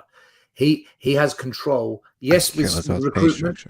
Yes, with some recruitment, but his main control is how we play, and no one interferes with his coaching of how. Well, the recruitment is what we're talking about. The recruitment's the important part, right? The coaching on the pitch, that's fine. That's not really control, he has right? partial say in the recruitment because there's a recruitment committee. So he's one of, I think, 3 or 4 heads. Yeah, that's problematic. Then he doesn't have that much influence on recruitment, right? It's like 25% influence. So that's not as... Well, no, because he's not going to accept a player in that doesn't work for the system. Okay, well, if he holds himself to that standard, then that's good. Because this is why I think, for me, if you're looking... Sorry, he spoke about recruitment. I just want to clarify. When we spoke about recruitment, he said that they're only going to recruit players into the academy that fit the system of all the age groups where there's a requirement for a player to come in from another academy. So if they don't fit the system, he will reject it. It won't come in. Just like Post-Kane said. Fabio Paratici is not still the director of football at Tottenham Hotspur. He's not. So stop saying it because it's a lie. But what I was trying to say is that the only thing that gives me confidence now moving forward is that if what Postecoglou said about himself in his little, PR stunt that he did with Daniel Levy on TV, and he said right there, sitting next to Daniel Levy, Daniel Levy had a small list because the only players that we buy are the players I want. Then I trust that Postecoglou is the one who's making those decisions, not Paratici, not Daniel Levy, not anyone else, right? I So don't any agree with person No, that. but not making the decisions, Will, but having the influence of getting those deals over the line, having the connections, having the manager doesn't want to deal with that. He says, here's my list. I won't accept anything but that. It's now your job to go and make that, But making it fulfill that. happen for me doesn't matter, right? For me, it's who's on the list. Yeah, but if you get someone like Dangalang phone up another club and say, we want this player or Paratici, who do you think is going to have more influence? Dangling. Paratici's Really? a crook. Well, I actually think what Spurs have done here, because if Scott Munn wanted it all his way, he would have got rid of Paratici, but he hasn't. So I actually believe now, especially what I've seen the last 6 months, I think the relationship between Levy and Paratici is very, very tight. I think there's a very, Birds very, of a feather, right? Paratici, Yeah. Joe Lewis, they're going to share a cell. It's all good, right? Like we get it, right? He But- wouldn't be consulting otherwise. And by the I don't way, even when know he what was this word director, consulting means. Like, but because he can't work anyplace else. director, he was doing everything. Was it Paratici had Daniel Levy at the palm of his hand. He literally was telling him what to do. That was it, and that's what I was hearing from Alistair Gold. Yeah, At the time, but Alistair Gold also said in this Absolutely role that he's ignored only in him. a consulting role and doesn't have a major influence in who we sign. And then but people still say that he's basically still running the strings. But Alistair Gold said with his own mouth that he's just a consultant. But the thing, but and it was Will. Gabonini. Look at this whole transfer window. What did Alistair Gold say about this transfer window? It was the Daniel Levy, Gabonini, and Postecoglou triangle. And those three people were the ones who were making the transfers happen this window. That's what Alistair Gold said himself. So if you're going to use Alistair Gold as an authority on X, you also have to use him as the authority on Y. Otherwise, your logic gets flung out the window. The point I'm making is though, Will. The point I'm making is though, why is he still consulting at Tottenham Hotspur if he hasn't got any influence on the club still? He should be nowhere near the club. Let's So a be honest here. consultant means, what do you think on this? How should we proceed Yeah, with this? but What offer should we make? Who should why we does he need to call? be That's what a consulting? consultant. I've worked as a consultant. I literally take phone calls from VCs who want to invest in the fishing industry. They pay me to tell them what companies are profitable, who's hot, who's not. Right? I work as a consultant. I make money off of that. It's not really a big deal anyway. But the point I'm making is that. But I don't in do the fact, deals for them. Yeah, but the point is though, Will. The point is, Will. He is in awe of him. He is in awe of him because he wouldn't be at the club otherwise. They would just. He's not sacked at him the by club. way. He's in Italy. Regardless, he's a consultant. He's still involved in the club. Regardless, they've said it already. Is this all not just irrelevant? Because at the end of the day, Ange Postecoglou said in an interview that if I don't want a player, they don't come Exactly. anyway. So as long as he that literally said with his own mouth, there is no club signings in my office. Correct. Yeah, but I think as long as that stays the same, then I don't think there's much concern. I think someone said something very, very important. I think it's very important in this instance. I think, especially with this director, this technical director we've got, I don't think you should be making signings for the manager anyway, because the manager's never long term anyway. Now, and he's a head coach. He's never long term. That's the problem. Why- But that's why is what he we've not always long-term? done. We shouldn't Alex. have that We- culture. I do apologise for getting your name wrong, Maz. By the way, yeah, That's all right. Maz, That's I do cool. No apologise. worries, man. Yeah. I think that's where we've gone wrong, though, Alex. Though, right? The managers never got the players they wanted. Yeah. So and then we end up blaming the managers. God. Well, we don't. But this channel Judgments. doesn't. But other Hold on, I people gotta do. Sorry, I don't mean to do this. Okay, so Robert E likes to take shots at me because he thinks he's a smart guy. I never said that the fact that I have experience means that my argument is logical, valid, and sound. Okay. Dope Bowie Jr. asked me if I knew what a consultant was. And my experience as a consultant means I understand what the role and job of a consultant is. Okay. So please stop telling me I'm being disingenuous. Look up that word and find out what it means. Disingenuous means that I'm lying. I'm not being honest on purpose. Thank you. Next. Back to you. Is it Maz or Alex? 5 minutes of fame. Look, I think with this Lange guy, we're going to have to just wait and see what happens. We don't know. I do question why we sat Gabardini, because I thought he was actually doing a really good job for us, which was pretty annoying that we've got rid of him. But well, we don't know. But still, sorry, I just want to pick you up on that. We don't know whether he was doing a good job, though, right? We don't know that if he went to Ange with 50 players and Ange was like, I told you to bring me X player and you brought me Y player, and out of those 50 you could only pick 2 out. We don't know whether No, you're right. We don't know, but I'm going on the assumption that a lot of the players that came in this window in the summer, he had an involvement. Yeah, and you're right, Maz. Well, we don't know. We never know. We just don't know. But I would put more money on Ange being the more important factor of bringing in the right players. He has to be, than that guy. Otherwise, if we sacked him, then surely Ange would be like, "Why are you sacking him? He's good." I would hope he would say that anyway. Well, I haven't heard Ange complain about any players so far. The players have left the club. I haven't heard him complain about them other than obviously Harry Kane. He said that was, that wasn't part of his honeymoon period. Do you know what? I think next summer will be the most telling one, because let's see if Dyer, Davies, Cess, let's see if they're still here. Let's see what happens. We can sell them in January. We can sell them in January if we really want to. I think we will. And the Sporting are looking into signing Eric Dyer as well right now. Sporting. The problem we've got is if you look at the European market right now, there's no money.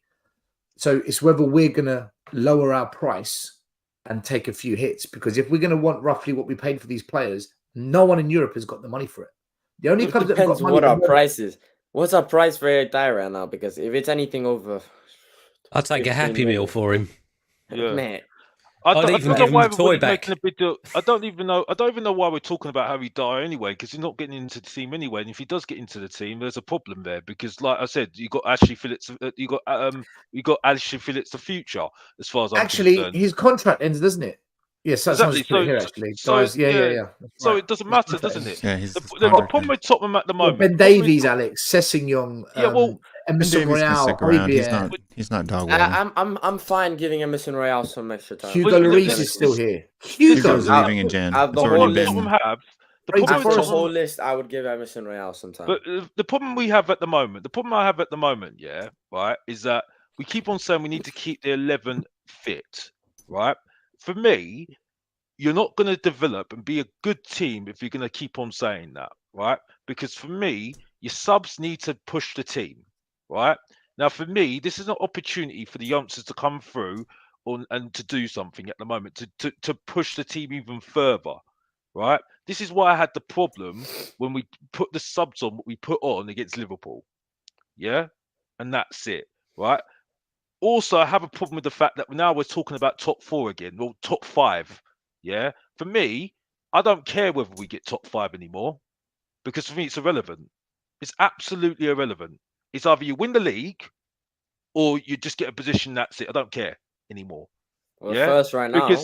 Well, yeah, but Dan, we all know that's a bit too early, bruv. You need to still learn your lessons still, bruv. Listen to the master again. The point is... Well, according to Cell Stats, we got a 93% chance of finishing in the top 4. Yeah, well, I've still not got married yet, Will, so we don't need to go there. You know what I mean? Sorry, bro. It's not my fault you got no Riz, man. Don't talk to me about it. The point is, yeah. The point is that for me, regardless whether we are second or was it third or whatever, we need to still develop even higher, because the problem is we could be a Man United every single day.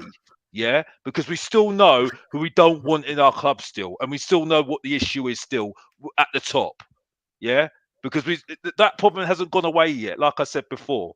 Yeah, because we're never going to be together. I don't care whether Tossakoglu's the hero and spirit and everything else. I don't care. You still got Daniel Levy on top, and that's it. And that's always going to be an issue with this club and every single fan, and that's it. Yeah.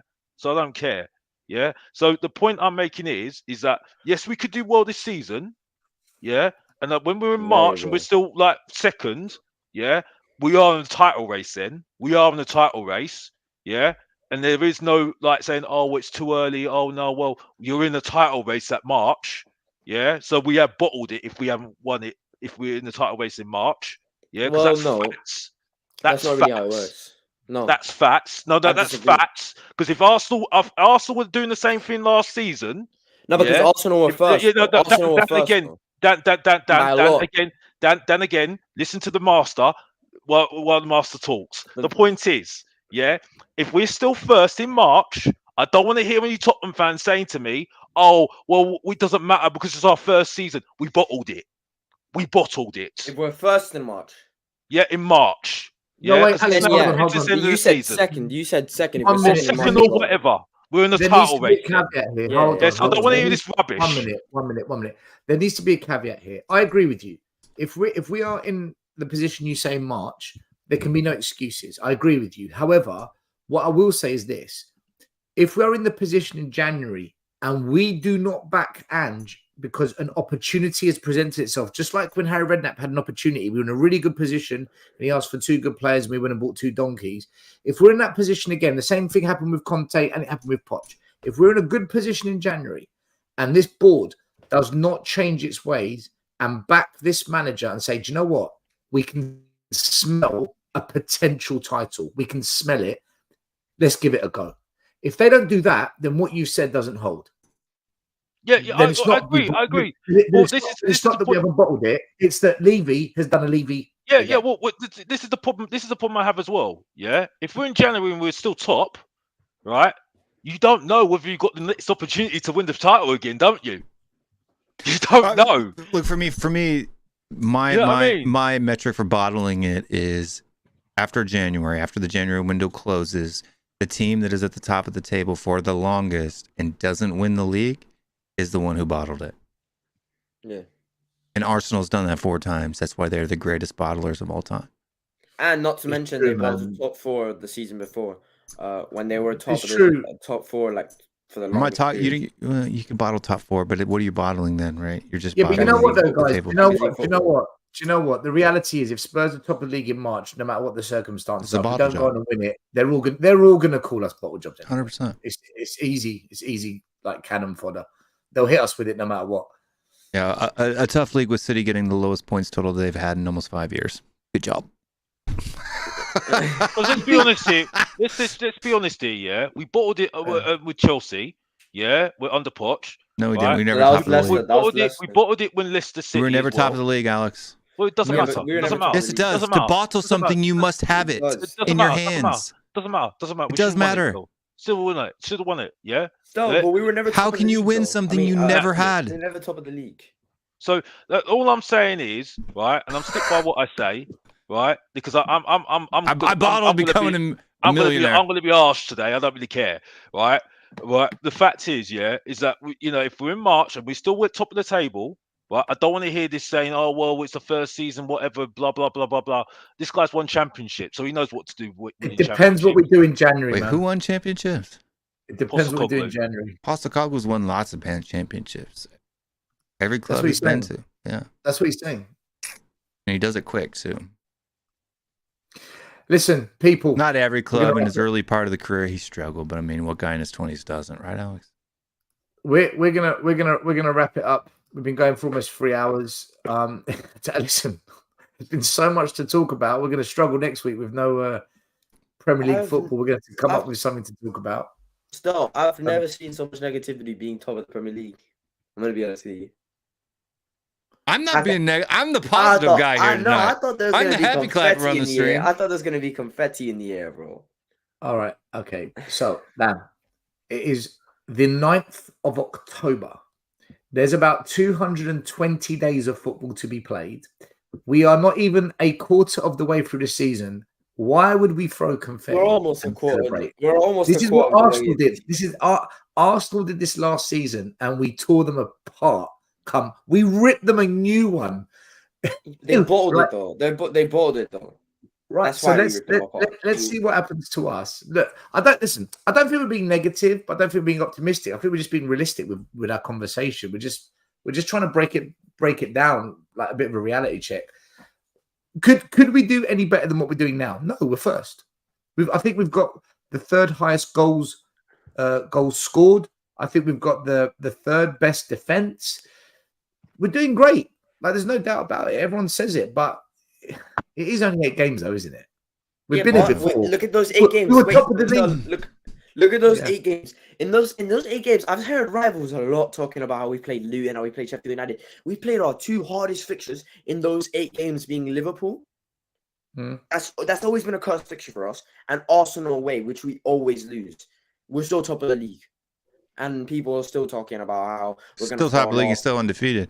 But look, Exactly. right now it's early. I think if Tottenham fans if they want to say that they're contenders now, like if they look at the football that we're playing, they believe in Ange and they want to say, hey, right now we're contenders. That's different.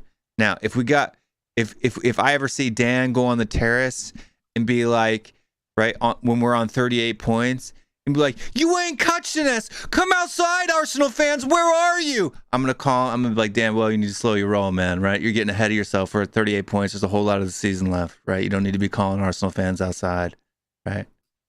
I will call Arsenal fans outside when they fall off. No, you're not catching the connection. Right? Gal did that when they were on 38 points, that we would never catch them in the season that we beat them to 4th, knocked them out of the Champions League. There's 1 or 2 Arsenal fans. If they do it again, I'm going to be so brutal. They might. I will shut down the internet. I will get it shut down. There's a couple that have really gone off this time, and I know why they're going off. It's because they're just pretty pissed off that Spurs are there. Because it wasn't meant to happen, right? We said we'll finish top 6 at best if we sell Kane mid-table. It's kind of just not started how any of us thought. So, listen, let's go around. Channels, some of them had us finishing like 15th. Danny, we're not even talking about Richarlison. Why is Richarlison getting targeted? I don't get it. Listen, Dan, let's how go around. bad does the guy have to be before you finally drop your obsession with him? Listen, I'm just curious, man. Dan, what your passport? Is it British, Cuban, Canadian, American? What passport have you got? Well, because I was born in America, it's American. Oh, so you do have something of American. Emotionally, no. Physically, no. You've lived in America your whole life. You're an American. You're an American citizen. Nationality isn't a race, dude. Do you see? Can I ask you? I watch movies and I watch movies and the American kids at school always sing like the national anthem and stuff. Like, do you sing your national anthem or not? No, he's in there singing "God Save the King." No, because I go to a Catholic school. I go to a Catholic school, so they just pray every morning. Listen, let's go around the table. Maz, final words. See, man. if you're Catholic, you can't be English, Dan. You gotta be what's like what Anglican. That's not how it works, Will. You gotta be Anglican. You gotta be Church of England. You could be whatever religion you want. Dan, do what you want. I've given up on you ages ago. Maz, final words. Final words is, look, we're top of the league. It's been a good start to the season. Let's hope we stay injury free, and let's see what happens leading up to Christmas. That will be the telltale period is how we cope with the Christmas period and what happens, in January. Yeah, December's our next crucible. Right, that's a hard month. If you look at the fixtures that are in December, from that Man City fixture onwards, that's a tough run. Newcastle as well. Newcastle, West Ham City. Will, your final words? I don't know. If you need help with gooners or sun haters or anything like that, just throw up the bat signal and I'll be there. It's just ridiculous, man. It's just ridiculous. I can't. The sofa score merchant's gonna pop up. Oh my god, Yeah. Save the day. Alex, have your say. Plug your channel. When are you next on? When can we watch you on your channel? I might be doing a live soon, Mr. Box Office Unleashed soon. Also, do a few videos as well because this is the best period for Mr. Box Office creative time, and that's it. I also want to make my apologies to Lee and Maz because I think I know I've unleashed, but I love you too, and I hopefully I didn't limit your time of speaking, and that's it. And I hopefully next time you speak even more because we all love you on the channel, by the way, and that's it. And that's it. And I'm gonna still keep real, and that's it. And to those people that are the haters, if you don't know, get to know. That's it. Back to you, Sledis. I'm done. That was 7 that's it's, by the way, in that run. Lee, your final Alex, word. much love, mate. You know I love you. Listen, fingers crossed the boys that are away on the international duty come through all that unscathed and we come back for Fulham. I just want to make one last comment as well. I think a lot of Spurs fans are saying that we are in the position that we are without necessarily playing well every single game. Can you imagine if it clicks? We might as well just take that cup home now. That's my Think argument. about it. That's my argument. That's my argument. I love it. I love it. I love Lee too. He's got the best sound effects. Dan, the biggest fraud on YouTube. I gave up on you years ago, but I'm going to let you have a final say. When are you next live? What are you doing? What content have you got coming up soon? I've stopped YouTube for a while, but I got like the signal where there was like Richarlison hate coming from a certain stream, so I just decided to show up. Is it a pigeon? Listen. Top of the league, nobody can chat to us. It's lonely at the top. But I'm just happy that we're gonna go into international break, top of the league. If you would have told me this when we appointed Ange Postecoglou, I would have never believed it. Here we are. It's like that meme that you're like, look at us, look at where we are. Who would have thought? It's just beautiful, man. You can't write this shit. This doesn't even come from a Disney movie. But if we're gonna be able to hold on to it, we'll have to see. But no, I'm excited for the Ange Postecoglou season. I'm excited for the Ange Postecoglou era, and rivals need to humble themselves. Rivals need to humble themselves. Big up everyone in the chat tonight. Thank you for being part of the show. Big up to Hennessy and to Craig Chicken on a basketball fenner for your super chats. Thank you to all the panel tonight, Maz, Will, Alex, Lee, Dan, and to JP. My final words before I say goodnight to you all, as always, is number one. I want to see your boobs. What? Lee, you did it again. It's Lee. It's always Lee. It's always Lee. It's Sorry, coming mate. home. I end every show by saying, Unite the clans. it's coming home. And when you poke the bear bites back. Trust you to say that still. Good night, everyone. The first game we look for, Robbie. Tottenham away. When we got Tottenham away. Tottenham away. When we got Tottenham away.